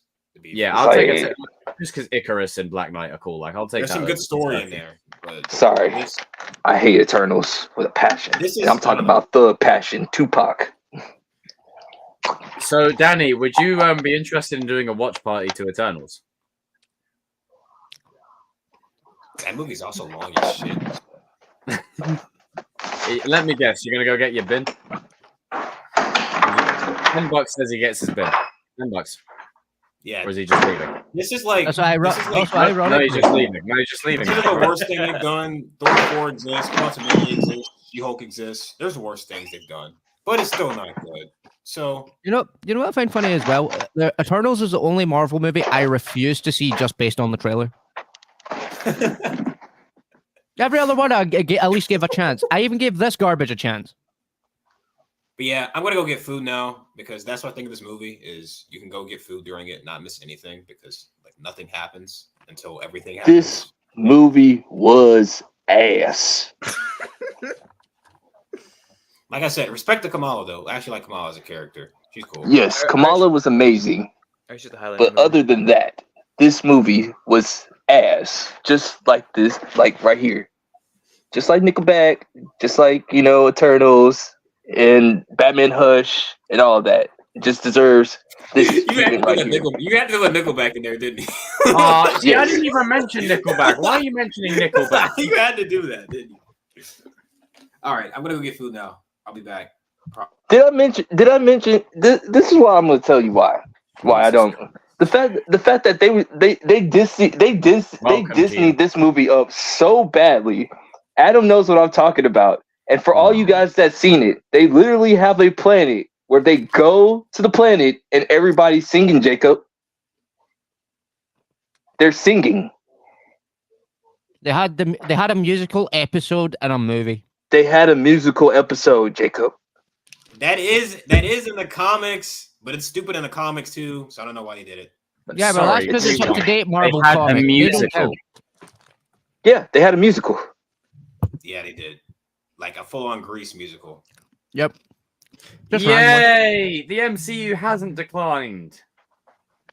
Now, God damn it. Listen, I'm gonna say this. Daddy, stop bringing this movie up, please. I'm sorry, man. Like, I mean, go watch me and Adam's video on this. We'll go more into depth on this, but I'm just gonna keep it short and brief. Kamala is cool. It's all right. Samuel L. Jackson doesn't look like he want to be there. Brie Larson, she aight. You know what I'm saying? She's actually taller. Daddy, no, she's not. Actually, No. Sorry, actually, no. She can fuck off back to Scott Pilgrim and stay there because that's the only thing she was ever fucking decent in. Fine, what he said. And then you have Monica Rambeau, aka Black Girl Magic. AKA Black Girl Magic, because she's Black Girl Magic, and she's strong and black and all that good stuff and everything. She's a beautiful black woman. She's strong and black, and that's the only thing, the depths to her character.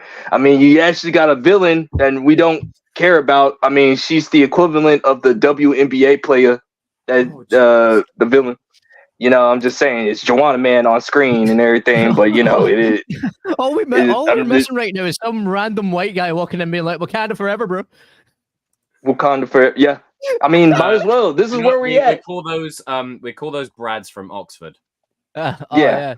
I'm just saying, like, I've had a hard life. Yeah, I know. Brad from Oxford. It was an hour. It was an hour and 30. Got a hard life. It was an hour and 38 minutes of like I just wanted to put a stapler to my head and just like I was like, oh, this is bad. This is bad. This is horrible. This is not good. They took the plot from Spaceballs. They literally took the plot from Spaceballs. Well, this just further cements my decision of saving my money. Keyword, if you watch Spaceballs and my internet, yo ho. Like, listen, what I know what you did right there. If you like Spaceballs, then don't like. If you actually like Spaceballs, it's basically the same movie, just like done worse. Is it any surprise at this point? It's just this. It's just more of the same, man. GN, have you seen The Marvels? No, but I don't think I need to now after that review.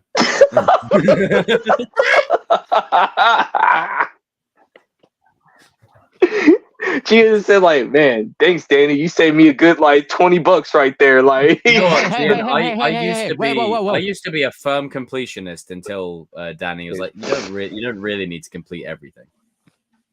Yo, GN, mate. Hey, let GN go see it. You never know. He may end up liking it. He does tend to do that. Like it. He is one of those guys that doesn't like some movies that we don't like. Oh yeah, Spider-Man, Amazing Spider-Man 2, Tasm right? 2. Yeah, I got you. Well, I will play devil's advocate here. That movie is a guilty pleasure of mine. So yeah, I'm just gonna back you up on that one. I mean- doesn't mean the movie's good. Movie's arse, but I somehow enjoy it. How do you? I mean, it literally. I mean, the has the Marvels. best It's the soundtrack in worst. most of It's the worst MCU movie of all time. Like for box office wise or whatever. Like no one went to go see it. Let's say. Yeah. Wait, actually, I think I have free tickets from AMC. I can use that. I just don't care about. I just really couldn't give a frog's fat ass. Cody, Yeah, man. Yeah, Cody. girl magic. I just TASM trash. Well, the one thing I will say about TASM, and this is a separate thing, but TASM 2 has the most badass soundtrack out of any of the Spider-Man movies. Tasm 2. Yeah, I do. Hans Zimmer. Oh, they were getting beaten up to fucking dubstep. It's so deep. Hans Zimmer is one of the greatest composers of this Look generation. at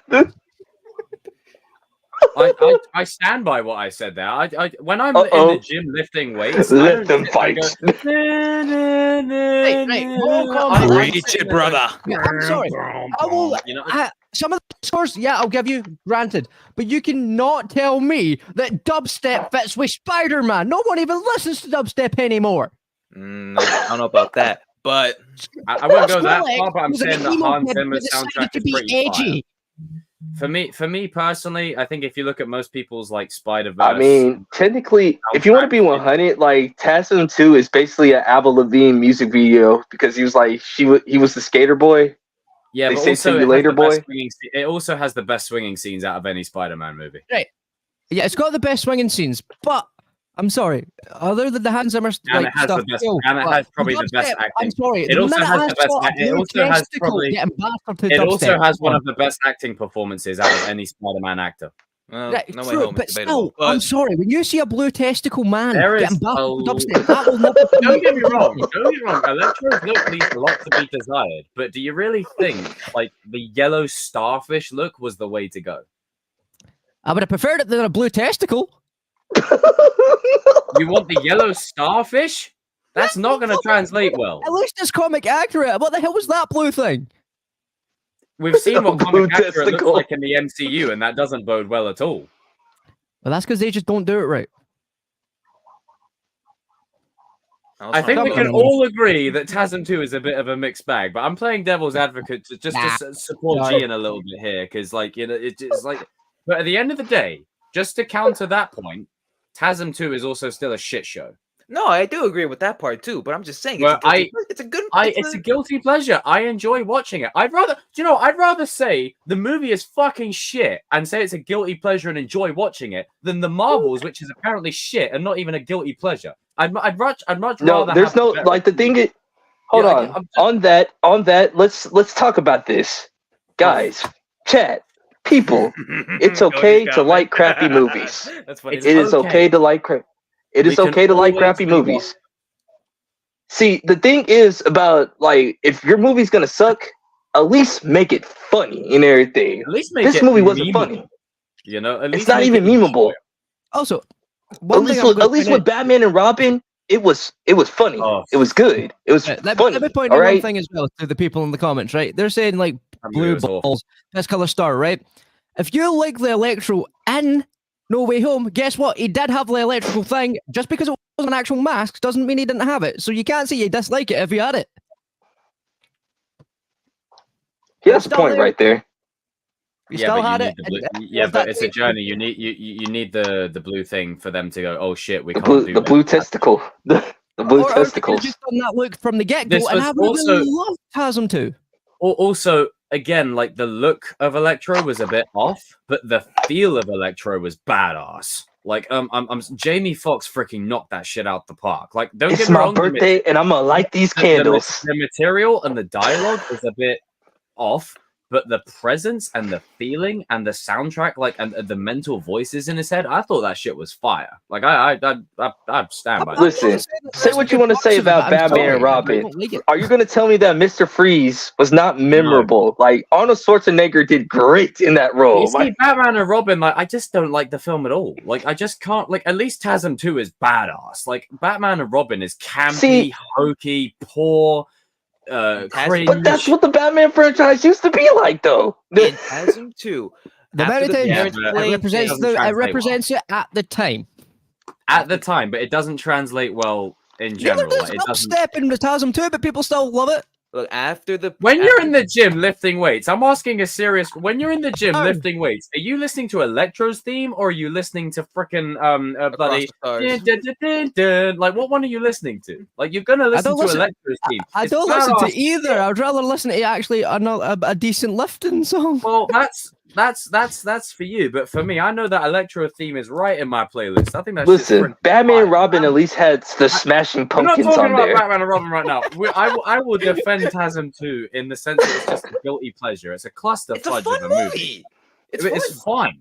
It's no, that's funny. what I'm saying. Like Batman, Batman, Robin, TASM 2 are fun movies. What you're saying with Batman and Robin, the only reason I put Batman and Robin slightly less is because it just looks like hot garbage. But it's a fun beer drinking. I don't like it. Right, that's fine. That's fine. I don't like it. But like they got like at least the characters act like the characters. If you catch my drift, like that's all I'm saying. Well, yeah, like, but a turd that looks great that still smells like a turd is still a turd. Like, I mean, I'm just saying you can say the same thing with TASM 2. I know you can, but I'm just saying that for me, TASM 2 is a lot more enjoyable. I'm putting this to the chat right now. TASM 2 or Batman and Robin? Like, I'm gonna put this in a poll. Like, this is a poll. Oh Lord! Right, but see, this is the thing, right? As much as I'll like, you can like TASM. Don't get me wrong. There is good elements, but come on, they destroyed. Like, they kept changing the characters' like backstory as well. Like, what was that shit with his dad and mum still being alive and crap? And then not being alive and stuff. Like, that was so confusing. Like, don't get me wrong, there's aspects of all of the Spider-Man movies that make them great, but I'm sorry, TASM 2 is just the worst one, in my opinion. No matter what you say, no matter what you do, it's no going to be convinced otherwise. Unless they make a really shitty one, and then maybe. Listen, I'm just saying, TASM 2 is fun. It's a fun movie. I stand by that. It's just fun. It's just a fun film. Everybody has their fun movies. Yeah. Also, the thing about Spider-Man 3, if people say that's also really bad, at least it gave us memes. TASM 2 doesn't get memed. They gave us internet culture. I wouldn't put Spider-Man 3 on TASM 2 level though. Spider-Man 3's just got too much going on. That's just like in terms of a movie, it's way better. The characters are consistent. The only problem is Venom. And just like the more emotional like themes are better. It's just they tried to cram so much in there. But this goes to a larger point, okay? Look, the one thing that will all unite us, as much as we all have our disagreements here, is that Sony's incompetence doesn't like the common enemy here. Yes, I'm going to play the one that unites us all together in our united battle, but we're against Sony here because Sony are freaking just asinine in every direction. Just when Darius needed to come back in. He's coming back in if people arguing about Batman, Robin, and TASM. I was gonna go back to Donny Hall, but it's fucking cold, so I might not do that. We currently have 14 votes, and 64% say TASM 2 and 36 say Batman and Robin. Oh wait, or better or worse? In terms of what they would prefer. strike. Strikes here. Let me tell you about TASM. TASM 2 is dog shit. I must enter right now. Like, I'm also again like it's Andrew's performance. His performance as Peter in the movie is so freaking good. Like for what he's given, it's one of the best performances out of all the Spider-Man movies. The only ones that rival it is probably Tom in No Way Home. Andrew is not the problem. Andrew's not the problem. Emma Stone's not the problem. They're both It's just great. the script and the story. I like how we got through it first in the house, baby. The problem And is he's eating everything food. else. And I'm eating food too. We're all eating, yes. He Come told on, me roll that it. on purpose. Jacob, Do you know what? I'm something. changing the background. We're getting rid of. I just want to say the Marvels was on the list. This is how much we care about the Marvels, everybody. We've gone straight Yeah. to. We It's started a arguing. like go check me. Honestly, chat. Go check me and Adam's video, like on the Cannon Wolf Yeah, go channel. check that out. Hey, Adam, leave a link to that in the chat below. How do you have an actor as charismatic as Jamie Foxx? To what one again? You Sorry? do that to Jamie Foxx. You do My that brain's to haywire. Django, bro. This dude is a starring role in a Tarantino movie, and you make him a fucking blue cartoon character. Instead, like, what are we doing? Blue testicle. I mean, A blue I testicle. never got on board with the look, of him at all. I said, why didn't you just use yellow? That would have made much more sense. Yeah, there's no way home look is cool. Like that's what I would. Yeah, for sure. But I think because we were at a point with superhero movies where they weren't sure, like, and this isn't me trying to be devil's advocate again and be the contrarian, but it's like we were at a point still where it's like, do we go comic accurate or do we go more relevant to today's media, like how they did Falcon in the MCU? You can't really have him talking and singing to birds.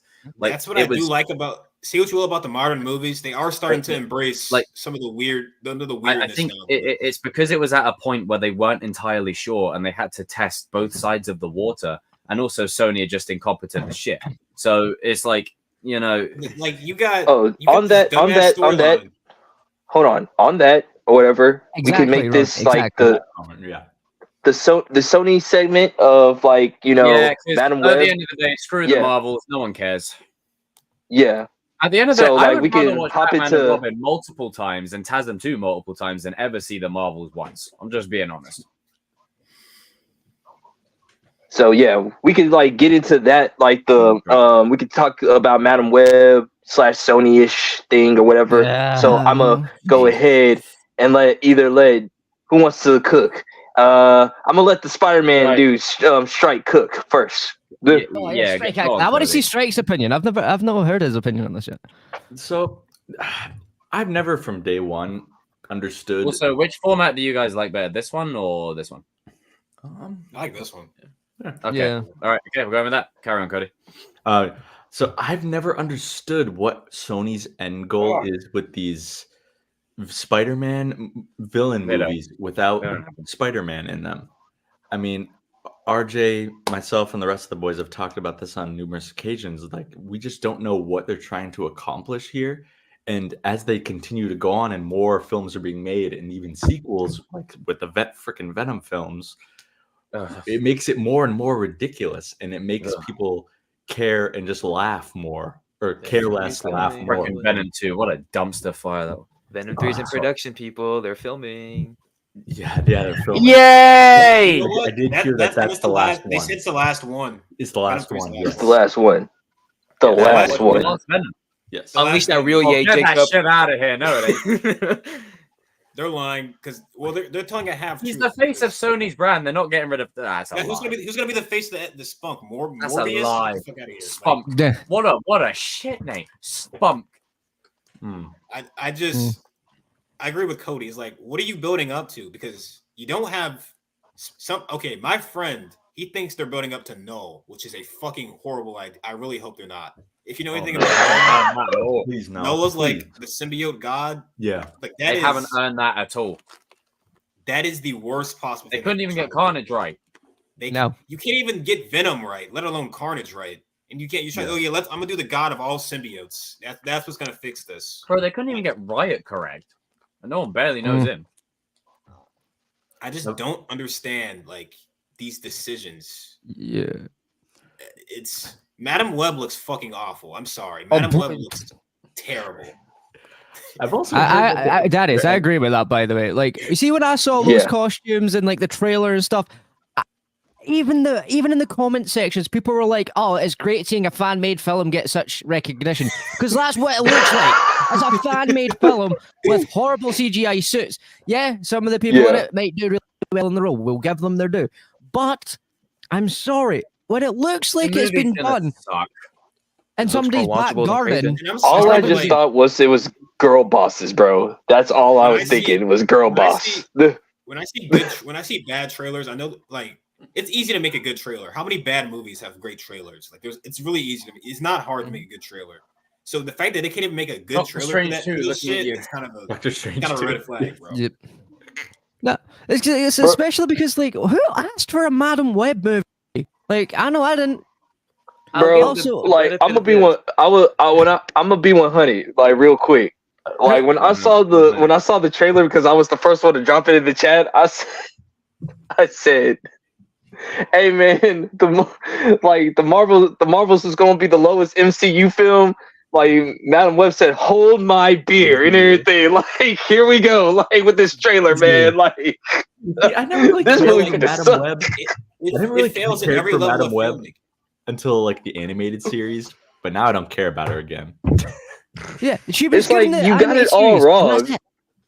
It's because, and I've said it before, we know what the problem is. These characters work because they either play off of Spider-Man or they make you excited about the expansive universe that Spider-Man is the center of. When you remove him and you focus solely on these characters that enhance either something about Peter or his story, like how the animated show did, and you just focus on them, it takes away from it. Now, if you had competent people working on these, a Madam Web story could actually really slap. Yes, but they're not going to. Like they're just doing this thing where it's like a Spider-Man assassin. Let's go around. I know the basic plot of this movie, and let me tell you what the plot is. The plot is Terminator's plot plus like Plus Charlie's Angels.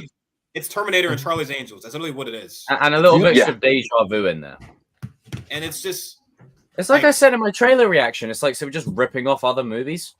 Madam Web, like, it could work, like Cody said, conceptually, like, and you said, Jacob, like, conceptually it could work. If you make Madam Web like the Nick Fury of putting together a spider team, like, if you make her like, I'm going to go around the multiverse getting Spider-Man variants, that could work. But Cobra like, Kai, well, great comment. This whole, I'm going to go kill baby Peter Parker to stop Spider-Man from being born. Like, it's just the tired tropes that we see in all these other movies that we. Let's be honest. It's so they can keep the right. It's so they can keep the rights to the character. That's it. Yeah.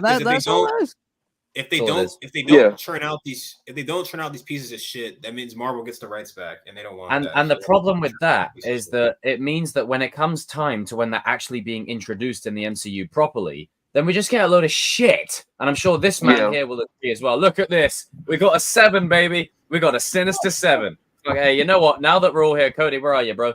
Oh, he's gone. He's going to get food. He'll be back. But dudes, honestly, I legitimately cannot freaking stand this whole ideology of welcome, RJ, by the way, sunshine. Hello. Love the leather jacket, brother. RJ, I see what you're doing there, bud. Check your sources, people. Oh, yeah. I thought, I didn't think you guys would see that. Because, no, see, like, let's just keep it transparent here. This movie is asinine already from the jump. Oh, Jacob, you haven't seen it yet. How could you judge it? You don't know yet. It's like, watch too much film. You know what? You don't need to watch it. You know who wrote this? The writers of Morbius. I rest my case. Are we talking about Madam Web?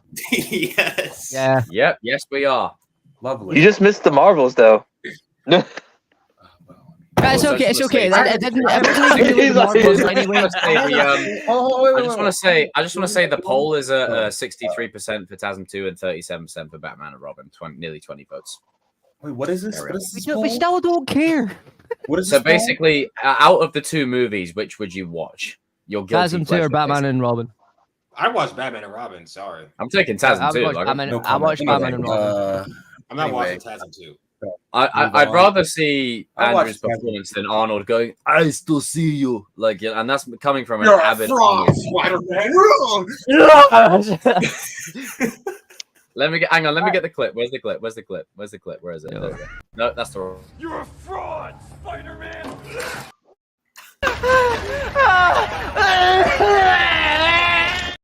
So can I just say something right quick? No. You shut up. Now there's 7 of us. Can we all just like look at the camera and just make a straight face? No. In 3, 2, 1.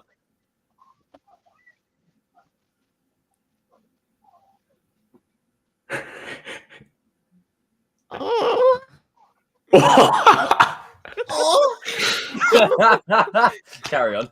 I finally won. Yes, you did. You did. What did it cost? Everything. Madam Web. So nothing. Nice. You know, so I put this headline on my name for a reason because Cody this said is, for no. this is for a certain someone that we know. His name is- Now, Evan, I know you're gonna rewatch this, but No, actually, no. Sorry. No, What- sorry, I'm sorry, but no. you put But something, RJ Cook. something in the chat that got us all riled up because you don't check your damn sources. Sorry, let me let you have the whole floor. So, people, it's very important to check your sources. Very important. Bibliography. It really is, because when scoopers, because we're in a world of scoopers that report shit about, characters and future films, you have to look at what they put under whatever article, what they're writing, whatever. When they put rumor, you take that bitch with a grain of salt. With a grain of salt. Like Rumor. No. So you cannot take That's different because I face like a value. plan, RJ. Oh god. So everybody, I know there were some people that I'm a man of freaked out- routine. that freaked out about this rumor, including myself, because when it comes to the word Sony, I do freak out. Tell them the rumor. I don't think everyone knows the rumor. Okay, so the rumor is that All right, so this is a rumor. Take it with a grain of salt. Yep. What's the rumor? that Spider-Man 4, the long anticipated Spider-Man 4, will have will have elements from the Sony universe. No. Now, when I Wait, saw hang on, that, sorry. The audio cut out, and all I heard was Cody throwing up. Then what did you say? What's the rumor? the rumor is that Spider-Man 4 will have Sony universe elements in the film. Mm-hmm. That's the They're rumor? speculating Venom's going to show up in it. Oh nah. Wait. God damn it. There's a but. But There's a but. That does not There's a mean but. that this I like movie. big butts. There's a Lizzo-sized butt. Shut the hell up. Big butt. That does But- not Come on, mean- man. I want to hear what RJ has to say. Come That on. is not, because you guys are going to be surprised with what I have to say. That does not mean that this movie is going to be another multiverse Spider-Man movie. That's not going to happen. And even if they did have, what elements could mean? That could mean like, a post-credit scene or whatever. Which Here we go. might be what it is. Jacob, let me, God damn it. Okay, let me just go. Okay. When I saw this rumor, You got my me. good buddy Darius sent it to me, and I was like, shit. God, fuck. Like, God damn it. But when you look at what we know about Spider-Man 4, it's going to involve Kingpin, maybe some Daredevil, maybe some Scorpion, maybe some Chameleon. I don't know. But that's the long-awaited rumor. That's why when I see this rumor, it's bullshit. It's bullshit. So I don't believe it whatsoever, because if it was gonna happen, it would have already happened. Okay, it would have happened in the first Spider-Man film. They would have had Venom and everything. But also, even if it did happen, let's say that they're gonna merge universes together. Let's say if that happens, Oh, fuck me. which I hope to God it doesn't happen. I might even or I might even pray again. But if it does happen, I can't believe I said that on air. If it does happen, I mean, born again like Daredevil.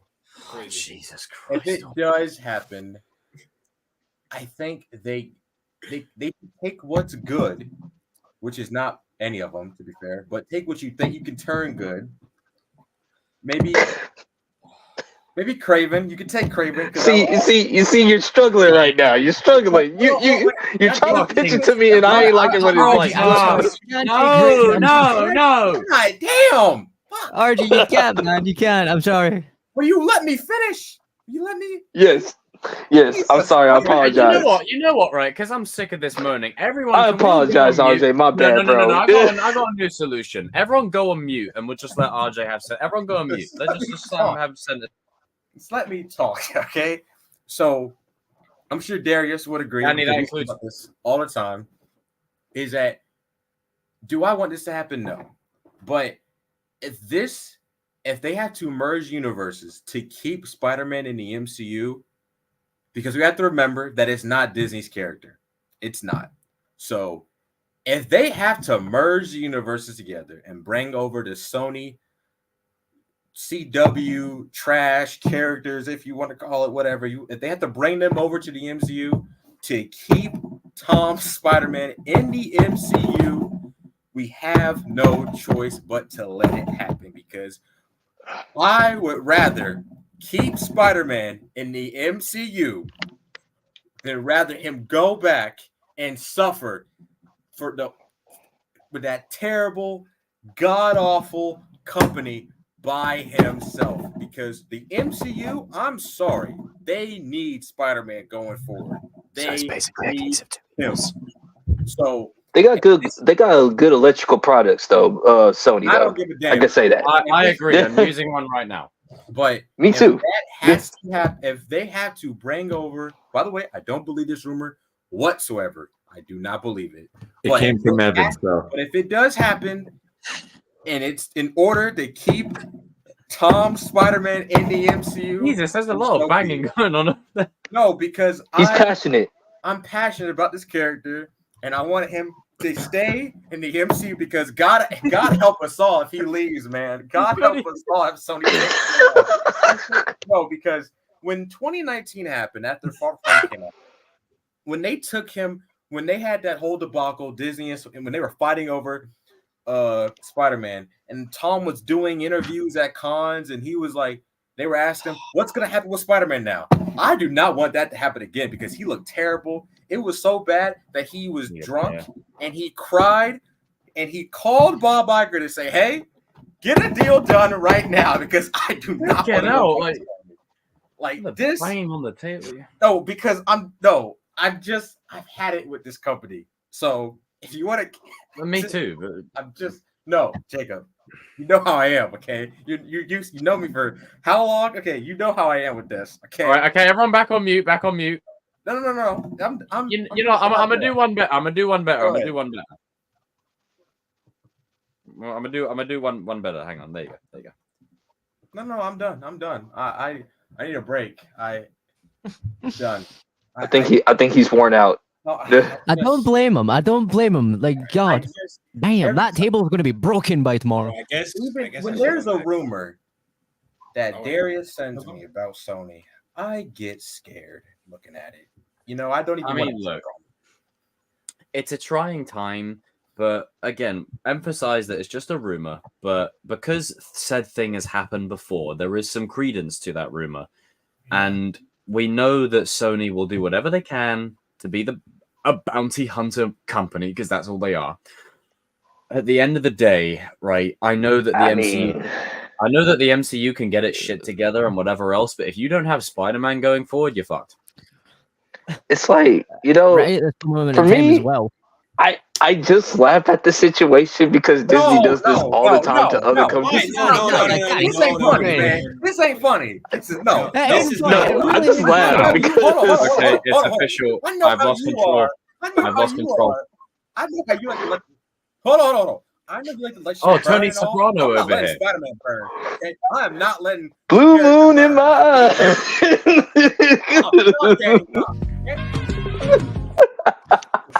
See, as you can see, the more you fuck around, the more you're gonna find out. If Sony pulls Spider-Man again, it's fuck PlayStation, fuck everything Sony, bro. We can't. Right, and you know what, right? You know what I'll do? You see, if they actually do this merger, that PS5 is going out that window, and I'll gladly buy an Xbox again. Fuck Sony. Man. If Sony does this, got blue moon in my eyes. It's all right, RJ. It's okay because you know what we can do to piss off Danny. Let's just hope they do that with Batman. Just chuck everybody in there. You know, bring in some. I don't want that shit to happen either. What's wrong with you? I don't know. Jesus Christ! Like, I don't know what he likes that you don't like. So it's hard to actually think of a show. I get it. This is what happens when the dad loses control of all the kids. Nah, Danny, I know how you are, but I'm not. I mean, go get your number frame, Jacob. No, that's a I feel- burn. I'll just say it. I just find it funny. That's it. 'Cause I just find it funny. I said, Jacob, do you want me to go get your Zimmer frame for you? No, it's not funny. I find it so funny. This must be how Eddie. This must be how. Shut up! This must be how Eddie Murphy feels in freaking was it Daddy Daycare? The minute Sony's brought up, there's just calamity ensuing. That's how much everybody hates Sony logos. Okay, so I think we can all agree. Let's just have a moment of quiet. Let's just have a moment of just chill. Okay, it's just a bit of quiet for just 2 seconds before the shit hits the fan again. Quite literally, because we've all got ceiling fans. We have to take it as a rumor, so we just take it as that for now. But where I can understand RJ's frustration, and Danny, stop stoking the fire, right? Danny, shush. You get me going in a second. Is where? Hold on. Yeah. What's that? Go ahead. The great Robert Pattinson is expecting a child with his girlfriend. Congratulations. Anyway, congratulations, Robert Pattinson. Yay! Yay! I mean, congratulations. We're a bit in the middle of something here. Congratulations. No, come on. Like, congratulations to Robert Pattinson. And is it a boy or a girl, or they not know yet? They don't know yet. Oh well. Good on you. Good on you. You've come a long way. You name it Zoe. Proud of you, son. Jesus Christ. But let's just keep it completely transparent here. We don't like Sony. We don't like what they've done with the brand. And, I think we're all suffering a little bit of PTSD from their previous act, if you will. They're like a bad hooker that you just keep going back to. And you think, what? I had to watch Morbius in theaters, Jacob. I was forced to watch Morbius in theaters. I don't think you understand the depths of my suffering. I don't think you. That was an hour and 47 minutes that you can never get back. I was burned by Venom 2 already, so I said I'm done.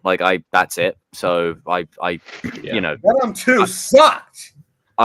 Yes, it did. Please don't bring it it up. up. Horrible. Otherwise, one of us needs to be balanced in this stream here. If I'm not balanced, then it's all chaos and calamity, and it's all gonna go tits up. I need to stay centered. The Madam Web film is already ruined because she's not old, but is what it is. She just had to, Danny.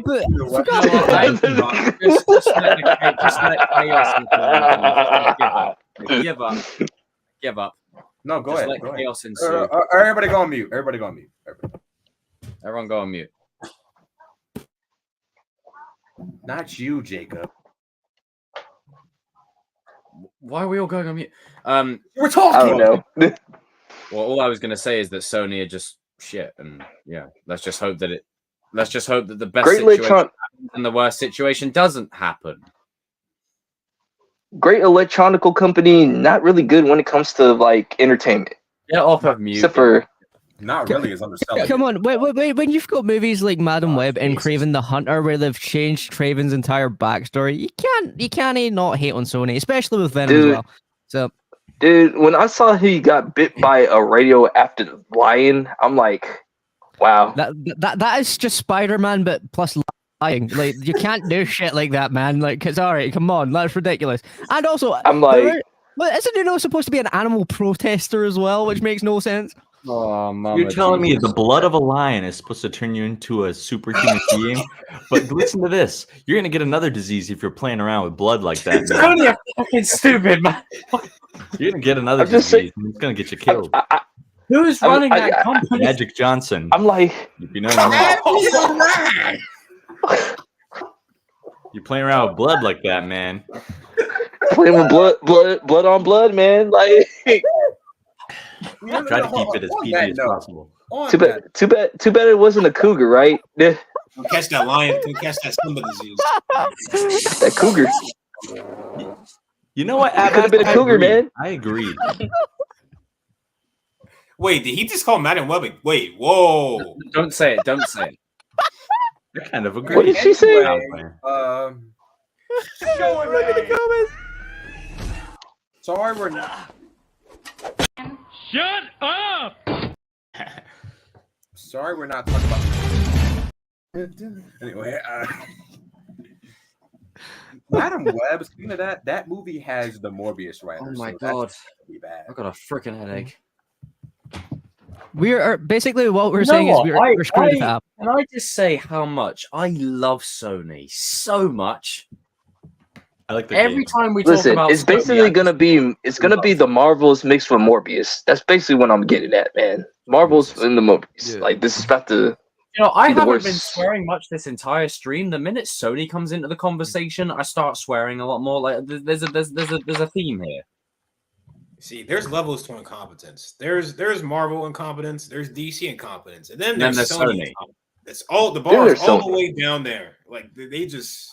They just haven't learned. They haven't learned. They're just scraping the bottom of the You wanna know barrel. what I, Learn. what I want to know is why do they have such a hard on for the Sinister Six movie? Why do they want it to happen so bad? They can't They even don't wanna- Dude, I keep on trying to tell y'all. I think that properly. I think they're about to do that Sinister Six versus Venom series. I promise to you. I think that's what they're Swear going to to do. Christ, I'm What? gonna headbutt a wall. No. What? No, Would you? Danny, stop giving Would them you fucking put it past ideas and them? getting fucked Danny, from them. right, now listen, I want everyone to hold on just a second. Just wait a second. You remember when we watched No Way Home? Remember we watched the trailer and I had like 500 viewers? They came in and Thanos half the people out. We know they watch these streams. So, Mr. Watkins, can you stop giving them ideas, please? Stop Yes. it. They already heard Yes. us. I know they hate me. I know they do. oh, they hate Hey, you. they're don't worry. probably sat here watching us to figure out what they can do just to annoy us at this point. Yeah. It's like they already write peeked that in it down. all. Venom and They already Carnage, peeked two it. of my favorite Spider-Man villains. Techni- Right over, yeah. Technically, we're considered a controversial YouTube group too, so you might as well go ahead and take all the fame, brother. Like you might as well soak it all up and everything. pay me I in the take it. process. I wear it like a badge of honor. Like might as well. They hate us, so it is what it is. Like No. Forget they that. hate us. Okay, they hate I us because hate they them ain't too, us. but I Okay, hate them the too. interview. They hate us because they ain't us. Lord. Did you just bring Well, up the interview? I hate them too, so the feeling's mutual. So Sony, the company that keeps on giving, you know? And don't get me wrong. Anyway. Keep them I haven't finished yet. It makes for great YouTube algorithms for people to vent at Sony, make clickbait videos and thumbnails and rage machine. But I don't want to be sitting here screaming every single week about how stupid Sony are. 2 years we've been on this venture. 2 years we've been on this rodeo, okay? 2 years we've been on this rodeo, and we're still talking about the same damn thing we were talking about 2 years ago. They still haven't learned. They're like that person that thinks, oh, I can turn this hooker into a housewife. They'll change. That's the energy. It's like they still haven't learned. They still keep going back for more. Yeah, smack me some more, please. No, and I'm not Fuck being, off. I'm not being condescending when I say this. Who is watching this and liking it? Who likes this shit? Like genuinely, Who I'm asking. actively is sitting See, there I'm going, gonna- Who this is actually likes acceptable? this? Chris. I don't want to hit, like, you know how people would say, oh, who's watching this going, this is good. No. I want to hear how people are saying this is acceptable. This is what Sony does. Acceptable. And it's kind of and it's messed up, but I already know what their business Those tactic scenes is. aren't even good. They At least with the Marvels, take despite how bad the movie they is, take at least there's a post-credit scene that's decent. Sony don't even have that. they take beloved Easy. Tom Holland, they take your Miles Morales movies, and they take your Spider-Man game money, Take my and they soul give in it the to process. and they fund all these bad projects. That's what they do. That's what they do. Okay, Take my like soul in the I'm process. telling you, Take that's my- what the There's my only one personal person to blame for this well-being. whole topic. There's only one person to blame for this whole topic. Evan. He's the source of shit. Freaking Evan, I'm just telling you. I'm telling you what they do. Nah, he couldn't be on the I'm stream, so telling you- you know what? I'm gonna screw around with the energy a little bit. I'm gonna set this up. That's what he did. But well done, Evan. Thank you. No, actually, I no. told you guys. Sorry, I just thought it was an Put some interesting more idea. stuff this week. And if you quit They use Tom Holland's money, they use Miles Morales' money, and they use the Spider-Man 2 game money to fund I'm your not gonna lie to all you, these boys. awful I was projects. I'm not That's gonna lie to what you, they I was do. actually getting a That's little all bit they do. sleepy. I was getting a little bit sleepy the last half an hour. Oh, I'm awake now. So Who needs an energy yeah, drink? I've got that's that the- hate for Sony to keep me going. That's the reason why they still keep on making that these is the bad path to the projects. dark side, my 'Cause young friend. Do you know if you what? just No, want I'm to know not- the financial I'm not reason. done. I'm not done. I'm not done. I'm not done. I'm not done. I'm not done. I'm not done. I'm not done. Sony, come here. When I tell you to sort it out, it means sort it out. Stop putting out these below average projects out there that are just not even acceptable and don't even hit the decent grade of an indie film. It's embarrassing. You're disrespecting the art of filmmaking now. Enough.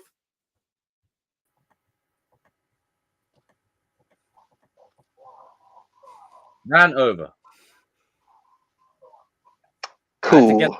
Yes, I Right, blame what you was the guys. next topic again before we end up in a bloodbath again? It's Cobra Kai, right? Oh, yeah. Okay. Has No, can we all anybody just agree anybody that got Sony- all their rants out on Sony? Are you guys good? You guys good? You good? See, I was fine You up guys good? until Fuck them. No, the hell we not good. we're not good. We're far from good. We're never Okay. good with Sony, Anyway. and we're never going to We're be never good with Sony. Sony where Sony's concerned. You're never gonna be good with Sony. I got it. But I'm just telling you what they do.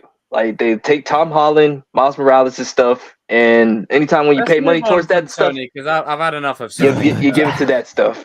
Now let's go. let's- Now let's go let's to the just fun stuff. Let's go to the fun Quiet stuff. my mental Let's go to state. the fun stuff. Let's go to the fun stuff. Okay. So see, fun. Okay, fun. Love, peace, and happiness, and chicken grease, and all that good stuff. Black girl Get the magic. hell out Let's of go. here with that hippie shit, Danny. Like Just go to the next topic. Get that hippie. so. Just So let's talk about Cobra Kai. It's back, guys. Okay, Christ. Yes. it's back. Something good. It Yay. is back.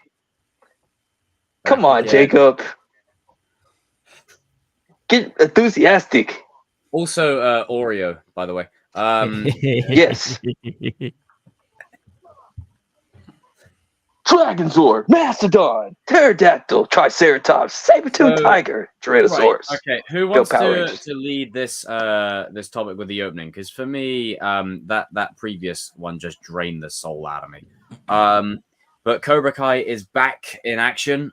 We got some new news that a person was cast. Does anyone know a little bit more about that, or can they expand a bit more on that? Because I've been so out the loop with all of it. Yeah, so C.S. Lee was casted as Master Kim Sun Young. He was in Dexter I got that. and Avatar: The Last Airbender live action. I don't know if that's come out yet, but definitely a seasoned actor, and it looks like we're going to be getting a lot more Kim Sun Young, whether in flashbacks and or in real time in the timeline, which is super exciting. We don't know whether or not we're actually, like I said, we're going to see him, but I'm super excited because this guy is he's the anti-Miyagi. He's the closest thing we got to Mr. Miyagi in terms of power level. And if he's going to be introduced in the fold in any capacity, I think we're going to be in for a real treat with this being the biggest, the baddest, the best season. So in terms of the casting, that's pretty much the slew of what we know now. And yeah, I'm super excited. Yeah. No, that actually sounds really good because, like, if you actually think about it, when it comes to Cobra Kai, like as much as we love our villains, there's not one villain that's come on. Let's be real. There's not one single villain that's been on the level of Miyagi. So it's actually something that would be really good to have. I got really passionate in that Sony bit there, didn't I? Jesus. Carry on, Adam. Yeah, no, but that's what I'm saying. It's like we've always seen Miyagi. Like Miyagi could beat everybody. So like it would be interesting to see the opposite, like the anti-Miyagi. That to me, that does sound like a really good idea. Could you imagine the stuff he would make people do if Terry's if Terry's lower than him? Yeah. Like, look at what the obviously Terry and Kim were doing a Tori. Imagine if he's worse than both of them put together. That would be awesome, but also terrifying. It's like a three-headed. It's sort of like a three-headed snake. That's a it's hydra. Like you got Kreese. Yeah. Basically, like you got Kreese being like the physical embodiment of Cobra Kai. You got like Terry like being like the financial side of Cobra Kai. You got Sensei Kim being like the stealth person of Cobra Kai, and then you got the actual like one who runs it, like Main boss. Kim Sun-yoon. Yeah, the main boss or whatever. He's like Yeah. in the shadows or whatever. Yeah. See, I'm just so excited for season 6. I just know that, like, I trust these writers so much to the point where I don't even have to worry at this point. I just know season 6 is going to be good, and I know it's not that. and that is that. Like, you know how hard it is to say that about most people or most movies or Yeah. shows. That's how good this show is. So Yeah. that's all I've got to say. Like, legitimately, the casting sounds badass, especially if what Cody said is correct. That'll be amazing to see on screen. And also, I'm just at the point where I'm like, I'm just excited. I'm just waiting to hear more news at this point.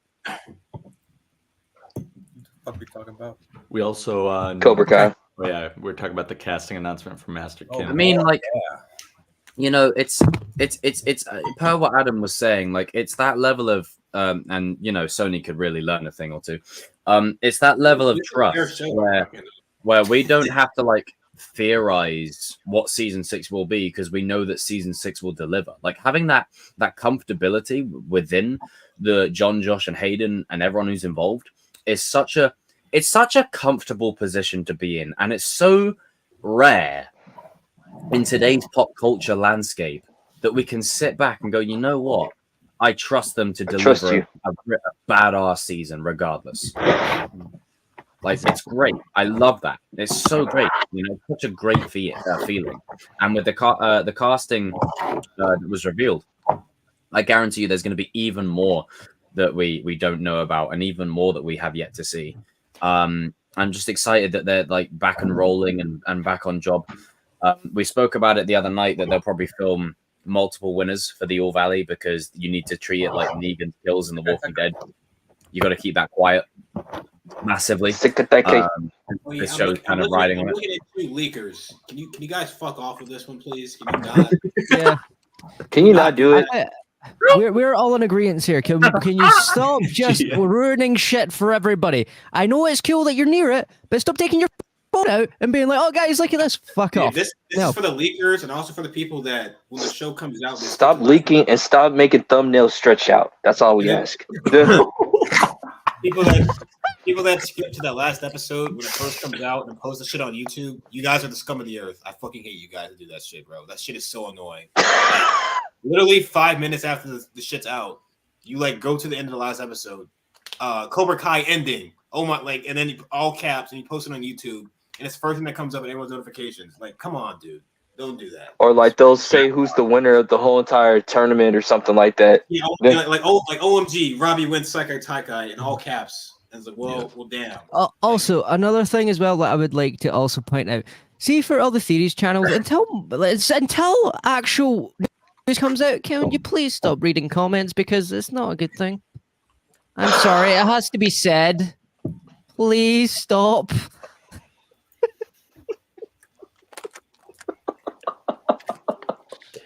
Anyways, moving on. So they also they talked about that John Hurwitz confirmed that they are planning to be back in the writers' room in January, and I'm paraphrasing on this quote, but they said, hopefully our starved fans will be fed in 2024. So they're aiming for a 2024 release date. Oh, damn. So what I think, I forget who said this, but I think that it's going to be a 2-part, Volume 1, Volume 2. Volume 1's coming out this year, Volume 2 next year. 15 Ooh. I like that. It's the final season. You got to do something. Yeah. Are they gonna? Oh, so they're going the Attack on Titan route. Like you gonna give us two? You gonna give us a 2-parter? Please don't do that. Attack on Titan stretch that shit out way too long. Please don't do that. Hey, if you saw the last episode, anybody that saw the last episode, you know what happened. I'm gonna just leave it right there. You know what happened. Yeah. No comment. Oh man, but yeah, I'm so excited for Cobra Kai to come back because this will be, the final season with all of us. It's gonna be like really awesome. So we don't have to deal with, It's bittersweet because this is the show that brought us all together, but bittersweet. Freaking incels, man. I mean, I've never gone on a day-to-day. But I'm looking at other things. Like other people are gonna have to go do other stuff, and let the chaos commence. I'm gonna let the chaos commence on Like I that one. said, Yes. like I said, Also, like the Rock told CM Punk once, time's up. Time's up. yeah. Also, please. If you like Cobra Kai and you're a big, massive fan, Very sophisticated. please, right? Can we stop with all the bullshit that keeps going on here? Ships aside, theories aside, can we just let it be a good show instead of sitting here constantly like, oh my god, Johnny's going to kick Daniel in the nuts this season? Oh!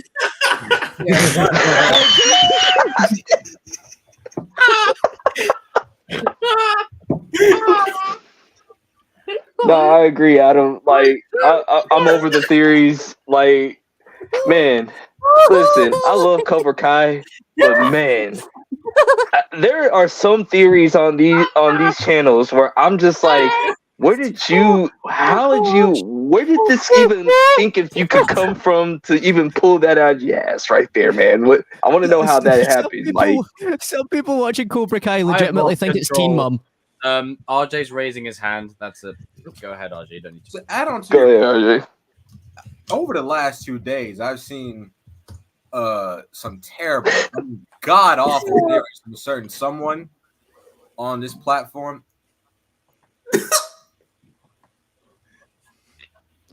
Cody, you know exactly what.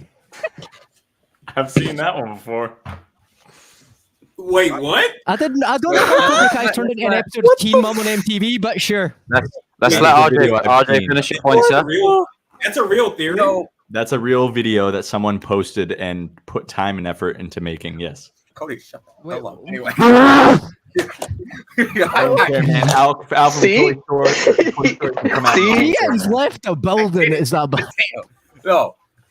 Yeah, that guy. Anyway, you know, I love Cobra Kai. We're all big fans. But as it's coming to an end, there's one thing that I will not miss. This community. I will not miss you. That say I know it has to be said because the amount of BS, right? Like, do you remember all that spiel I got when I said Robbie will redeem in season 4? No, he won't. He's done horrible things. He's irredeemable. You're an idiot.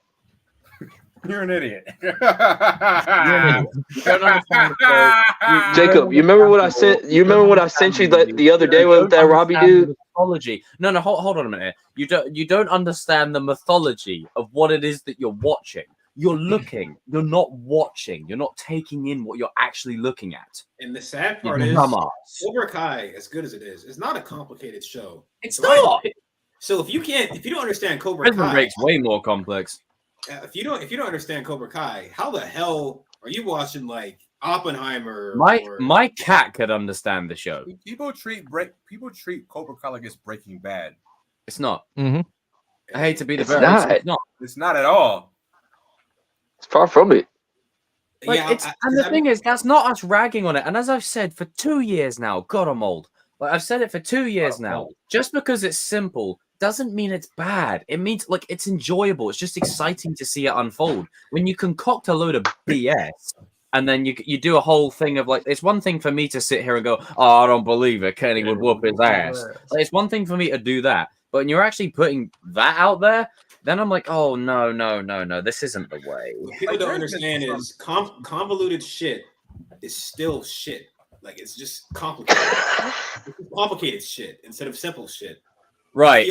This is where context is important. I didn't say better than Kenny. This is where, if you're going to quote me, you're going to do it right, Rodney. We're here, right? if I'm going to be quoted, you got to quote me correctly. But what I'm not looking forward to about season 6 is what happened. I missed something. The dumbass Sam hater is going to be back. The dumbass Robbie hater is going to be back. Lord, not the Hawk fanboy is going to be back. It's already. Why is Hawk not a prominent part of this season? Well, do you know what I haven't missed is in this break from Cobra Kai. I haven't missed all of these things. I really. That's all I gotta say about you, Hawk. Away from this community. Do you know what? Everyone just put up a little L. This is for Hawk. Right, actually, this is for Hawk. Everyone, go put up the L. This is for Hawk. Not Eli, Hawk. Just right. Hawk. Are we all using the same hand, or are we all using? You're just a faux Hawk now, boy. Stop switching the hand, damn it. Fuck. Keep the Doesn't same matter. hand. Left hand. Where Double is it? L. Darius is slowly measuring at the same time on the other one. Anyway, You know what? 2L. There we go. double L. You should use triple because he's got a lot of. And this is for this is for Hawk, not Eli. Eli is cool. Hawk is just stupid. Go ahead, finish your point. that's- Eli. Eli, Fury the Hawk. That's the only thing I hate about Cobra Kai when new content is about to come out, because all the I disconnect from these guys, from these motherfuckers when the seasons are done. Talk about when it's time. You're like, oh, bro, it's the fucking It's that time GTA again. San Andreas shit. Oh shit, It's here we that go time. again. It's that shit. It's You're the that shit. Dreamville. I gotta also say this though. Over the last 2 years, actually no, 2 seasons. 2 seasons. I gotta say, Miguel fans kind of get on my nerves now. Yeah. What? Definitely, Oh, yes. serious, man. I'm the same way. Ooh, RJ. I gotta hear this one. I gotta hear this one. It's like I said months ago, before RJ carries on, just to set it up. It's like I said months ago. I'm sick of people riding Miguel's nuts. Yes, I agree. Listen, Mhm. we all love Miguel, but He's our boy. some of you Miguel fanboys, You're not Miguel. You're never gonna get be on my Miguel. damn nerves, man. Let me close it. Anyway, we Oh. just no. You know it's real when it closes. This is ridiculous. Some of you Miguel stands want him to get everything, man. He's got, bro, when you compare You pretty much got everything. that, but also y'all are some hypocritical mofos, man. They Like don't y'all do understand how not want to storytelling say, y'all do not want to hold Miguel accountable for anything, man. Like when it was going through like the Miguel and Robbie stuff, like, oh well, Robbie did this. Well, Miguel did. I just want to say, on a He did rewatch say of that. season 4, he said flat out in front of his mum and Johnny's like, "Oh yeah, he was reuniting with his ex." It's like, Miguel, shut up. No, that's a bit of an unfair one. I just find it. what was that? Yo, what? Come on, bro. That's unfair. Damn. It's an unfair one. I just found it funny. But no, like it's just like it just it would get on my nerves, man. Like I love Miguel, but Jesus, get off his nuts. Like, why are we like I can't like oh yeah, he should win the set guy tuck guy. It's like he already won. He's won already. Give it to somebody else, man. Bro, he's won. Like- He's won every fight he's been in, and the one time he didn't win was because he had to quit because his back went out. He's And won also, every like, fight. Yeah. he's been in. Okay, the whole thing with the Miguel and Robbie comparison. Yes, Miguel beat him in season 5. Yeah. But that does not mean that he's better than Robbie, okay? They're still on par, they're still equal. Okay, that's not how that works. And even though he may objectively win in that moment, he has to state there's only one way to go, as he knows. Because I say Right, that right, I guys. was put this compare. The best now. I- They're the best forever.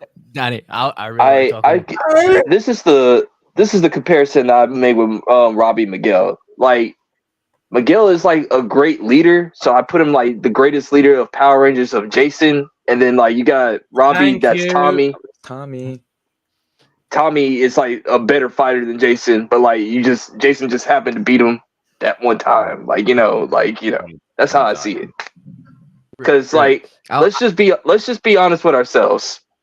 The first time when they fought, Miguel was cheating like a mug. Like he was losing that fight. He was getting beaten up. Like People leave that out. He was fighting dirty, like We crazy. also know the man. key to this is Mitch, by the way. I know what FYI. Oh, Game God. Sensei, it's a Like, shoulder.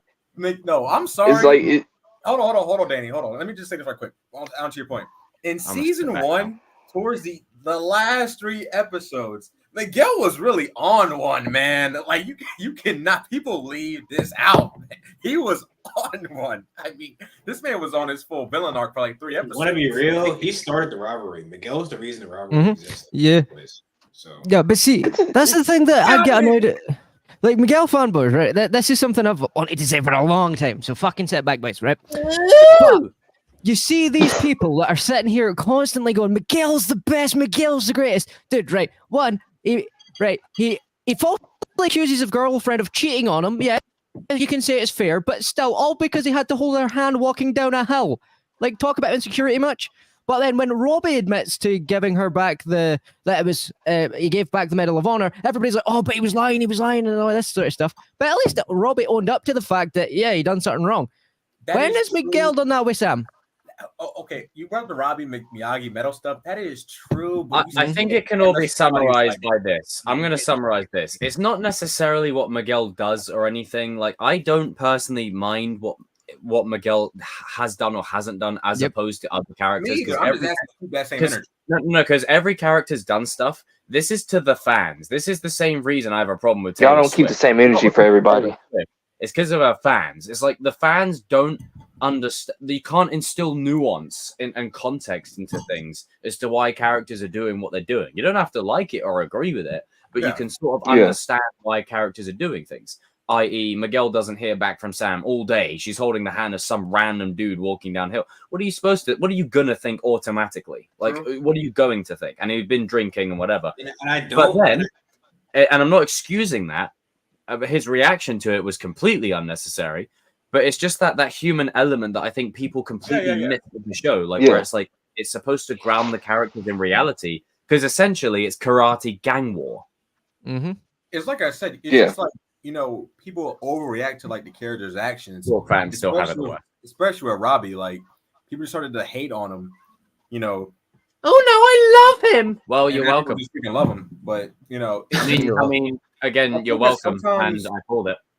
I think that sometimes people take like TV shows way too seriously, and like especially shows like this, where these characters are these characters not like downright evil. Like the argument you can really say is Kreese and Silver. Those are the only two characters that you could say.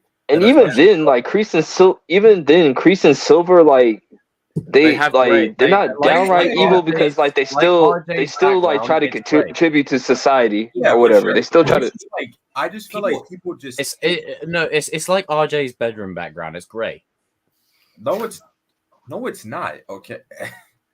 People act like you got me. People act like Kreese and Silver. I mean, people act like characters in the show like the Lannisters from Game of Thrones. Like actual evil bastards. Yeah, but like, actual evil bastards. Yeah. Also, when it comes to I'm not comparing Miguel to this character, but these are the same people that defend Walter White in Breaking Bad. Mm-hmm. Especially he's the main character. Yeah, he's the main character. Like, that's why. Yeah. Because I mean, for me, like, this is just me. Like, tournament wise, like, I think Robbie's just a better fighter or whatever. That's just me. However, like, just watch. Someone did point out in the comments that even with a busted up shoulder, he was still giving Miguel a run for his money, and Miguel had more training than Robbie at that point. Yeah. We've been saying that for like the last couple of years. With the Miguel, GM wants to chime in because with the Miguel fanboys, I have Miguel as my favorite character, but I do agree, y'all gotta calm down a little bit because there's some shit that Miguel does, especially in season 2, where people blame Sam for this. Thank you.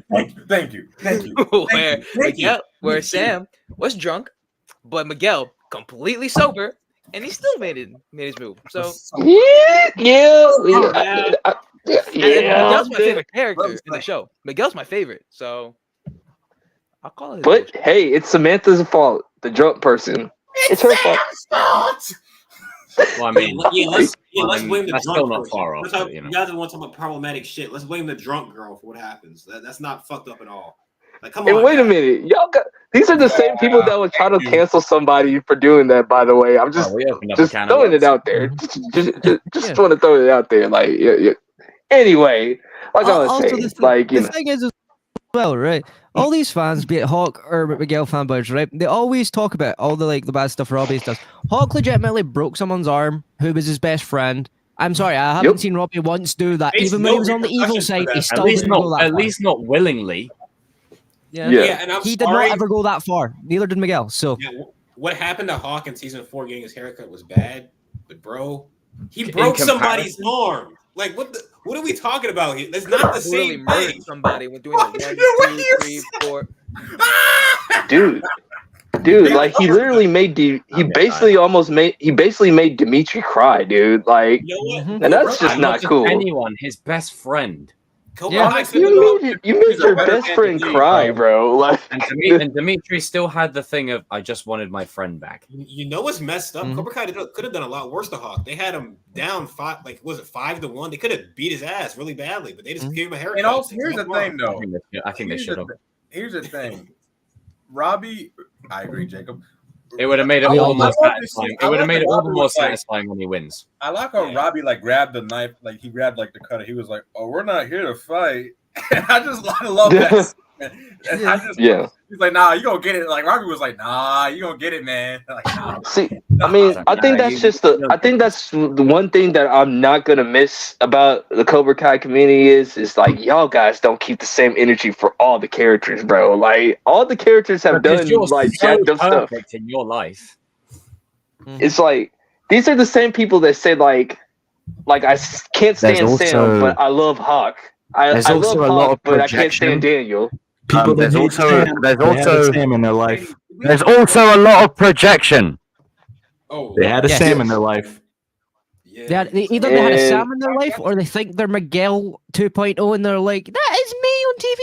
Also, can I say this? Or I love Hawk, but I'm glad that Hawk, Robbie, and Miguel, like they're all on the same page.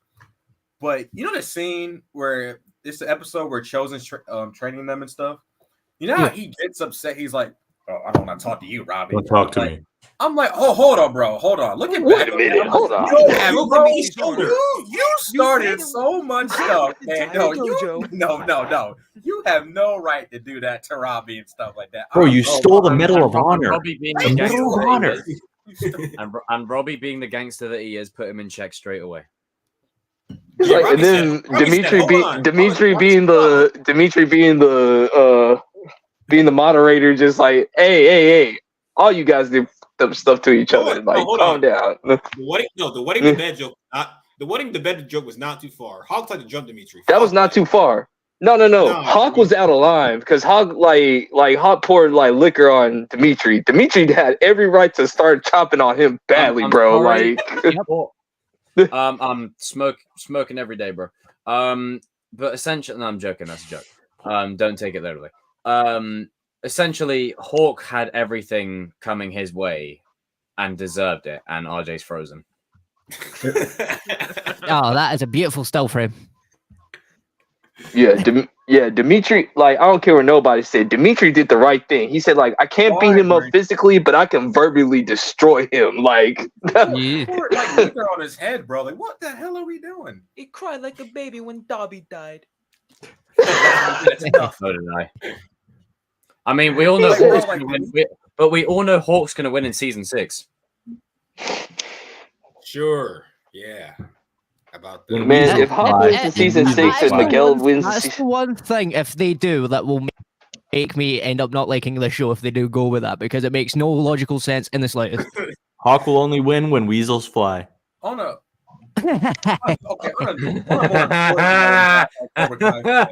Whoa. I'm just glad that the show is ending on a high rather than like continuing.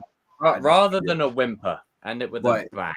I do hope that it has it concludes the show, like everything wraps up. Obviously, like they might leave some stuff open for like spin-offs. I mean, look, there'll be a season 7 10 years from now or whatever, but I think for a while season 6 can we not have a spin-off to the spin-off? I've actually, me and Cody and Gian have been talking about this like for the last 2 weeks and stuff like that. Like, it's gonna happen. Me personally, I think Jacob. I think Danny will agree with me. I don't want a spin-off. Like the spin-off. It doesn't make sense. Especially if they truly end Cobra Kai. Like, if you got to look at it like this: the interest in Cobra Kai is already niched as it is. Do you really think a spin-off is going to be enough? Yeah. Also, it'll have a tougher hill to climb than Cobra Kai. I think Cobra Kai needs some breathing room where it ends with season 6, and I tell you what, give it 10. Like, I have no doubt in my mind they'll carry on the show 10 years from now because you've got a new generation of characters. You can tell a story down the road. But as of this moment, as of right now, finish it with season 6. Let it breathe for a few years, and I guarantee you this will gain an even bigger following over time. You know what they could do? Do what Community's doing with the movie. Yes. Do a movie. I would prefer Yeah, I have a friend. Not a shitty Do a Netflix movie. Just make sure Sony isn't in charge of it. Yeah, not a Netflix movie. Something that you actually release in cinemas when that used to Also be. not Bring back the old. Bring back the old people that care about it. That's all I gotta say. I only want the big three involved. If they do a spinoff, the big three have to be involved. Yeah, that's my stipulation. The big three have to be involved, or I'm just not watch. Like I'm just not. For me, I'm just waiting to see how season 6 ends to make my decision if I want one or not. But yeah, as of right now, the only one I would actually care about seeing is the Miyagi one, and that's the only like realistic one I can think about. That I wouldn't mind because that can make sense, and it would be interesting to see. People would watch. I'm half and half with that because I kind of like the mystery of Mr. Miyagi. I like the suspense with him. It's sort of like, do you really want to know more about Yoda? You kind of don't. That's how I see Mr. Miyagi. I like the mystery element of his backstory. Like I kind of don't want to know more about it. If they do the Miyagi one, that's a fair point actually. It's not. What if it's not about like Mr. What if it's not about like Mr. Miyagi? What if it's about like the first like the that I wouldn't mind that. Miyagi. Yeah, that could be interesting. I wouldn't mind them exploring that. Like I wouldn't mind a Miyagi spinoff, but for me, I don't need it to be another expanded universe. Like it's I love the mystery behind him, where you don't. I mean, know not just because there's a spinoff. I mean, Breaking Bad has Better Call Saul, and that's it. That's not going to be anymore. Like it can just be 2 shows. When I'm saying like there has to be 5 fucking. Oh yeah, now we got a Binary Brothers spinoff. Now we got a fucking Miguel spinoff. Now we got a Moon spinoff. Like we're not. No. Like, no, but you're forgetting the Mitch spinoff. Who the hell would watch the Mitch Do we spinoff? have to? Weasel. No, we don't have to. But, we know that. No. Back off, Susan Boyle. Back off, Susan Boyle. Okay, I'm okay with the spinoff as long as it's the story the big three want to tell. If they feel like they want to tell a Miyagi story, I'm cool with that. As long as it's not Netflix being like, "Hey, we need more money." Yeah. I'm fine with the spinoffs. Like no, I'm fine with the spinoff. It just depends how season 6 plays out. Like Cody said. Yeah. It's like but I just don't want it to end up being like the Halloween franchise. You know what I'm saying? Like some things just need to stay like. I'm sort of in agreement with Danny there as well, and RJ. Like when it comes to this thing, how many times do we need an expanded universe when everything right now is an expanded fucking universe? Like everything is. I mean, but not the same thing. Not the same thing. No, but we actually got good talent though, Jacob. He actually got good talent. No. Also, by the way, we got 2 spin-offs right here. We got Cody and RJ with their podcast, and we got Adam and Danny. So just saying. And what did you say, Danny? I missed what you said. I'm just saying, but we got actual talent. Most of these guys don't. Like, I'm just saying, like that is true. There's a difference.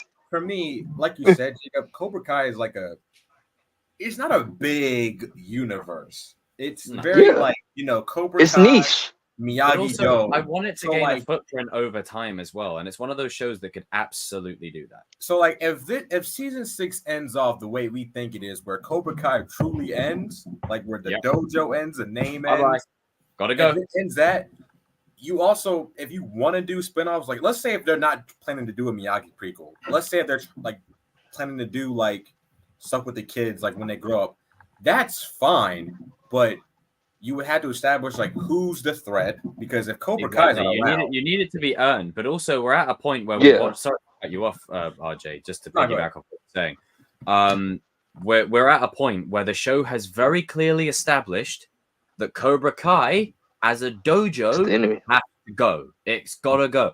I saw someone, you know, the whole thing of strike first, strike hard, no mercy, like as in no mercy, like no one to no. But the reason that doesn't work is because it's not synonymous with the dojo and its history. Yeah, it doesn't work. Now, Dude, 10 years like, look what happened. Could there be someone in season 7 that brings Cobra Kai back from the ashes as a sequel? Yeah, for sure. But then, I mean, but that might be redundant. you're gonna know what I mean here. Yeah. This runs But on the in- same that promise. would just feel overdone at that point, I would say. Yeah, I know, It's but the same I'm just promise saying, Star like, for 10 years down the road because of sequels and whatever. But in the immediate moment right now, I think we can all agree we don't like end. Shh. Finish on Finale. a high note. And also, here's another thing. Go You out have while to you're on sell- top. And I know people don't want to hear this. Cobra Kai has like it's mostly an 80s fan base. And Yep. also, if you do a spinoff, you have to have a selling point without Yeah. Johnny, like because Johnny and Daniel, they like Zabka and Ralph, they probably won't be in it. This is part of their last Yeah. So like you would have to sell us on watching it without Yeah. William and Ralph. Because And Martin. let's just keep it 100. Like, Cobra Kai is, like you said, it's an 80s franchise. So you're catering to people that are like in their like late 40s, early 30s, but you can still there's people still your guys' age that watch the show, but that's basically what it is. Like, you gotta get the old school fans to at least like somewhat be interested in it. Like, you get what I'm saying? Like, if the big three do it, then I'm giving it a shot because it's the big three and they're fans just like us. If you can provide me a sensible reason, Yeah. that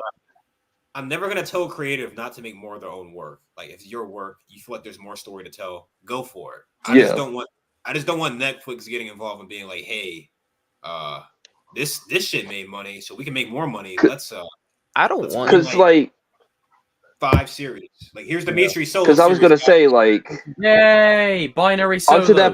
onto that point, Darius, like you were saying, like, yeah, you don't want Netflix to get involved because, like, you remember, like, season 4, you felt Netflix's foot in there, but like in season 5, you didn't feel it and everything. They kind of backed off or whatever. You know what I'm saying? Like, I don't want them to interfere with the big three. You gotta let the big three cook. Yeah. You know what I'm saying? Because in season 4, it just felt like Netflix season. There's one thing that else needs to be said as well. People need to realize: are we really want to stick these actors in these roles forever, where they could branch out and do something even better and bigger for their career, just because we like the show Cobra Kai? Sholo's about to be a superhero.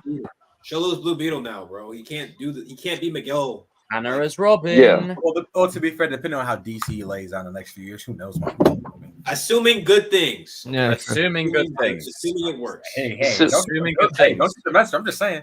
I'm just assuming good things. I just don't want season 6 to be Game of Thrones. Yeah. Oh God. Don't run me that shit. Like, I don't want it to be like absolutely the season. I don't need it to be Game of Thrones or Walking Dead, bro. Like, end on a good note. That's what happened to Walking Dead. Walking Dead final season was just to set up the million spinoffs. I don't want that. Yay! Yeah, Cobra Kai doesn't need that. Characters left for a spin-off because they killed them all. Cody knows what I mean about The Walking Dead. It's like, we don't need that for season 6. Yeah, we all know what you mean. The show's trash. That's why they're Breaking Bad. It was good until a certain point. So good because they focus on if you want a good example how to do a spinoff, Gen V. Gen V is a good way to do a spinoff. Gen V is like, that's how you do a spinoff. Is you tie it into the main. I like it for what it is. The main story. It's kind of a similar vibe. But give it. I don't know. I just look at the what the frick. I just look at these. Shout out to Darman. I just look at these fans that put out these opinions. I'm like, I just get so irritated. I'm like, no one appreciates the greatness of an ending anymore. Mm-hmm. How you end it is as important as ending it. That's why I'm in the mindset. Like, I don't. It's okay to sit there and say, "Oh, well, we can end it at season 8." Yeah, but how you end it? Why? I think you know what I think it is.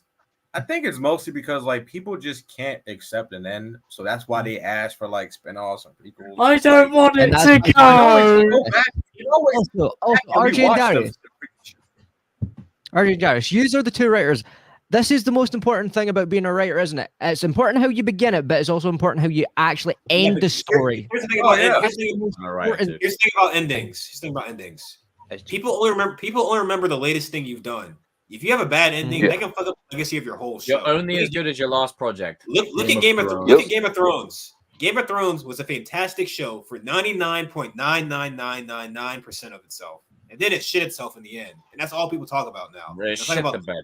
You're talking about the rest of the show. Like if you talk to anybody about Game of Thrones, they talk about the final season. Don't bring up season 8.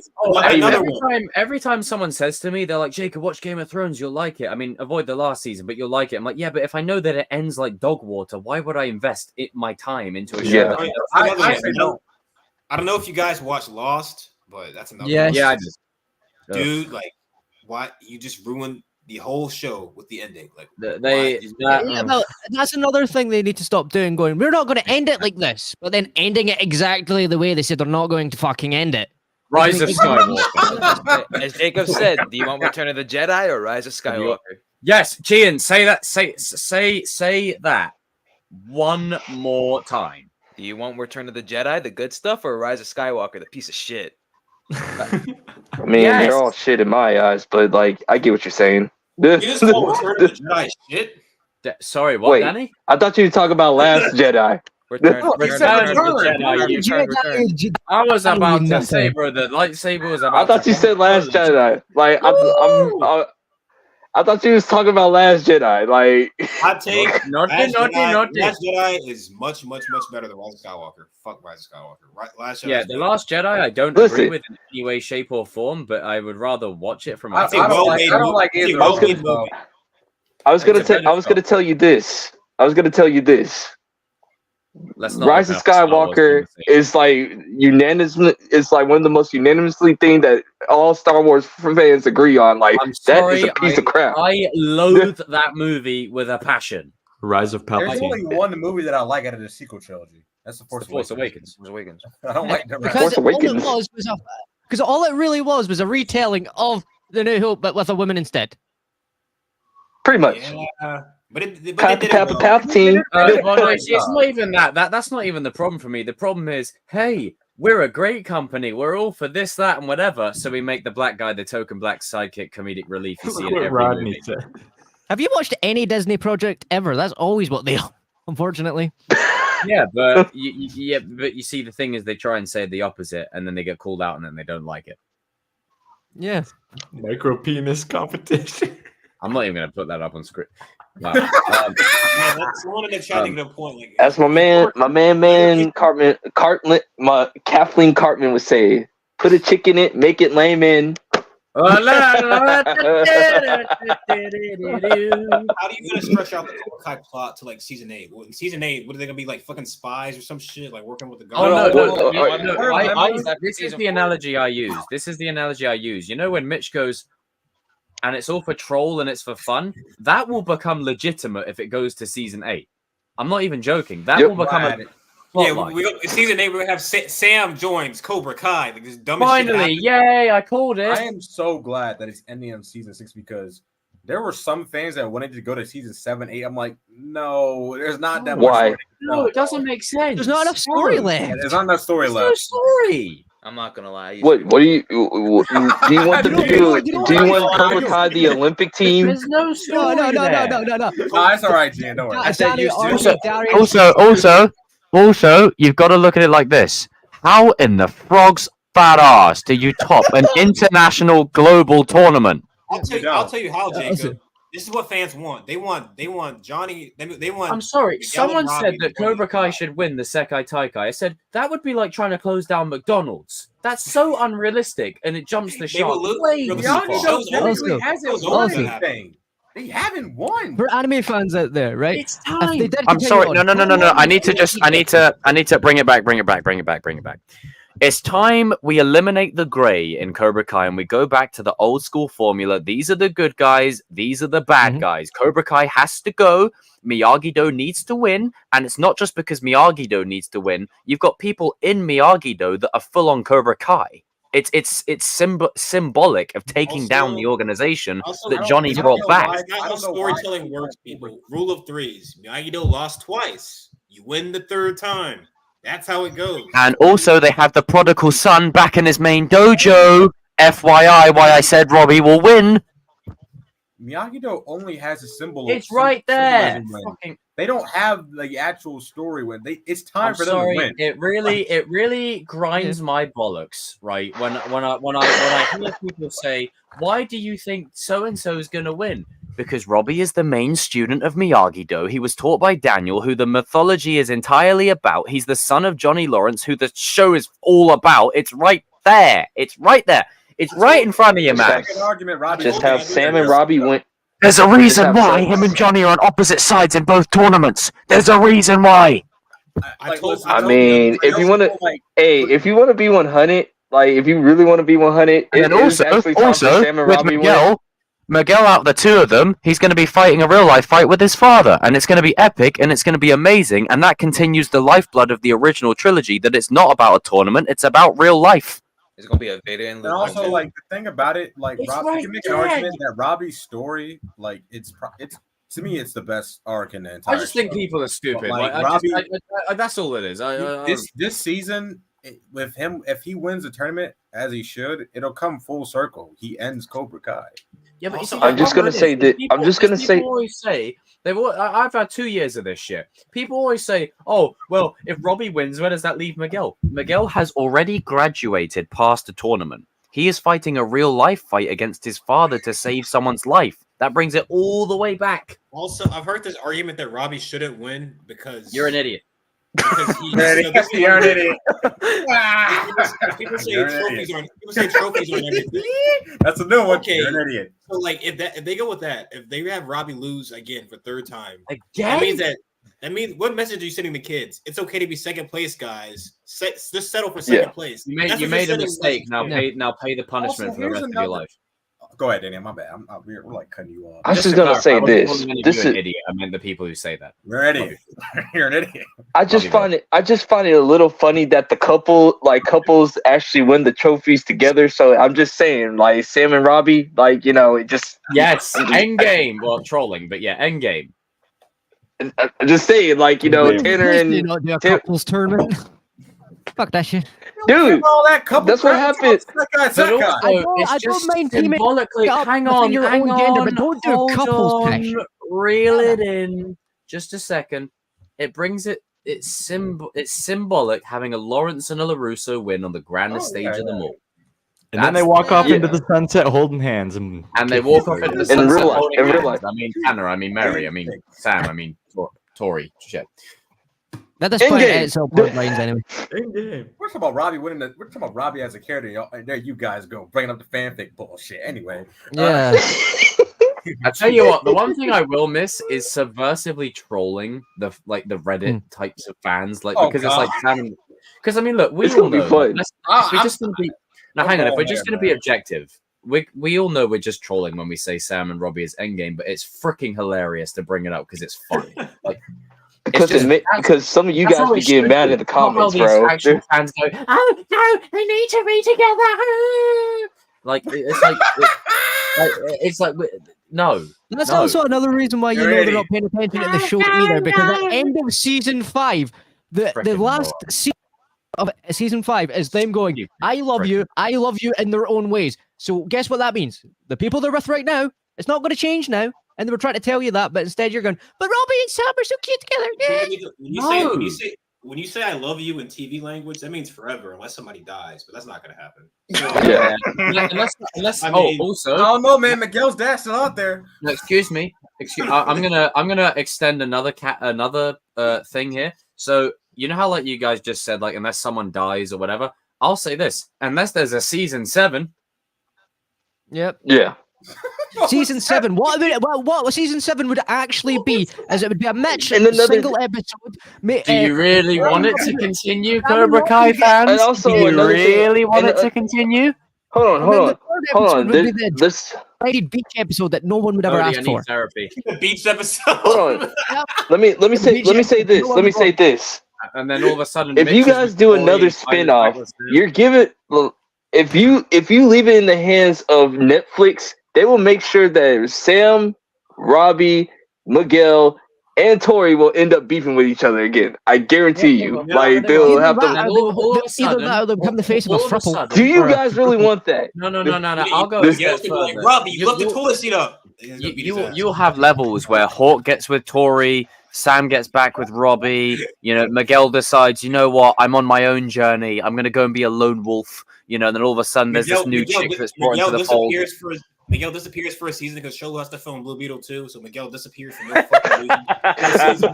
When he comes back, goes on a journey to find himself. Robbie starts dating Moon. And people will say we're overselling it. No, we're not. This is what happens when you this happens to TV too many times. When you overstretch a story past its limit. This is what will happen. And I'm not even freaking joking. It happens to every TV show. There goes my and every movie. Characters just start disappearing because actors don't want to do it anymore. Yeah, like just like this. We'll be like 6 seasons like this, and then all of a sudden this will happen. Imagine a season 7 like this. Just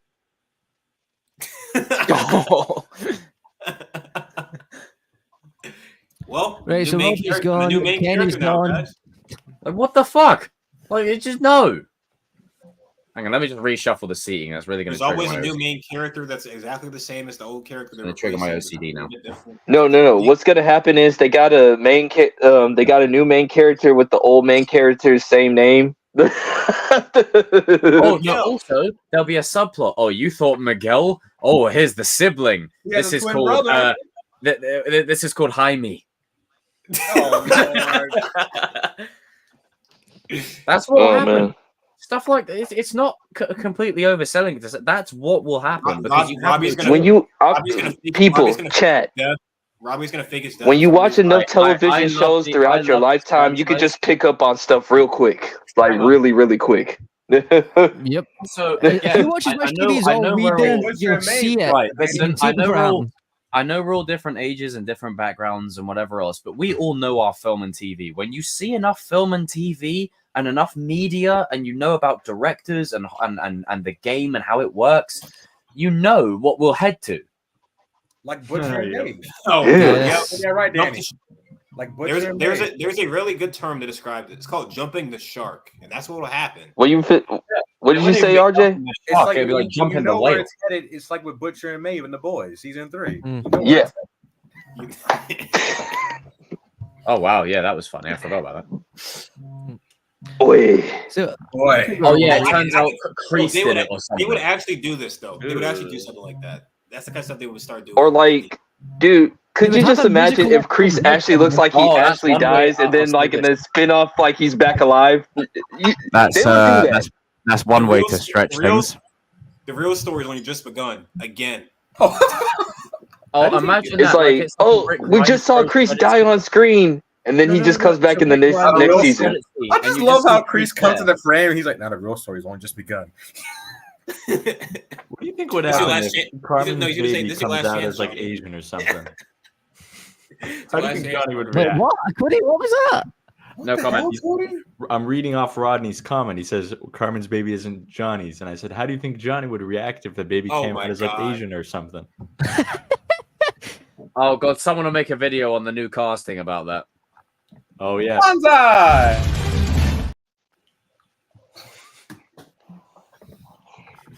Oh Lord. They're gonna throw in a forced drug addiction storyline with one character. Dimitri's Nah. You know what? It'll be Dimitri hooked up on the hard stuff, and it'll be like because Yasmin left him, and then it'll be like it's a whole thing. Yeah. Yasmin went on a holiday to Barbados for some reason. I'll say this: be careful what you wish for, Parker. Yeah. Yep. See, as you can see, the more you fuck around, the more you're going to find out. That's a great line in that film, by the way. Great movie. Mm-hmm. Yeah. The awkward silence has returned. Just like how the energy just went bonk. Oh man, well we're gonna wrap it up there because we've hit the 3-hour mark. But this has been an amazing stream. Because it's only business. I say it, there's actually been this has been a movie, this stream. There's been tears, there's been emotions, there's been laughter, there's been rage. Rage at Sony. There's been heart moments with like JDF and Kevin Conroy. May they both rest peacefully. And then there's been moments where we talked about the It show and whatever else, and talking about Cobra Kai and it's back, and Sony's incompetence. Yes. Why? I'm giving it a shot though. I mean, we already said that, you know, if they focus more on the presence than anything, then fine. But it's like literally I trust Andy. You know, it just doesn't make sense. But anyway, everybody, thank you for tuning in. Cobra Kai World, Rodney, Abbas, Tristan, Last Cobra, Lisa, Shin, CVO, Darth Prodigy, Boxiest, and everyone else who has joined in between. Thank you all for tuning in. We will see you next week. It will be my grammar just went completely. Oh geez. Yeah. Remember to check your sources, people. Very important. Yeah. Don't be dumb. Stay off the stuff. I can't say it, but stay off the stuff. Check your damn sources. Stay off the plants, as Stephen A. Smith would say. Oh, always remember. Everybody give a massive, massive, massive thank you to Gian the All Valley, our special guest of this stream. Stop, geezer. And a massive, massive, massive thank you to the one, the only Strike First, Threat First Media. Yeah. Yeah. Oh, yeah. And the 8th Ranger. Oh, yeah. Was the only MMA King Kreese Jr., Danny King. And of I course, am Cobra Kai. Agreed. And of course, the Darry Mamba. Guess who's back? Back again. To instill Darry Mamba. I mean, media literacy is still dead at this point. It is, unfortunately. Fighting a losing battle at the moment. And then, of course, arriving in like Thor in Wakanda with the Sony subject, like Jesus. All I gotta say is check your sources. It's a rumor. I swear. Read the fine. If he sends some more stuff this week, and it is wrong, you know he's gonna. Yeah, you know he's gonna do I it. didn't mean to do this. Wow. Check your sources, damn it. You gotta thank yourself. Stupid ass. There you go. It's a takeover. RJ's taking control. You stupid ass. The revolution. Stupid ass. What did Nick Fury say, RJ, in the Avengers 1 movie? It's a stupid ass decision. Now, you see, also, the good thing about Kings of Pop Culture is it wasn't created by Joss Whedon, so these guys have been here since day one. Sorry, that was a stupid ass reason. It's a stupid ass reason, but that's why I elected to not listen to it. I recognize that the council has made a decision, but given that it's a stupid ass decision, I've elected to ignore it. That's what Mace Windu should have said.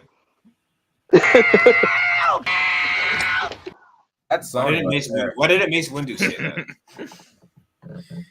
that? See you all next week, folks. May God be with us. Especially if Evan put some more stupid sources. Check your fucking sources, mate. Check your sources, Evan. Happy Thanksgiving. Have a good Thanksgiving. Have a nice turkey day. I have peas, greens, collard greens.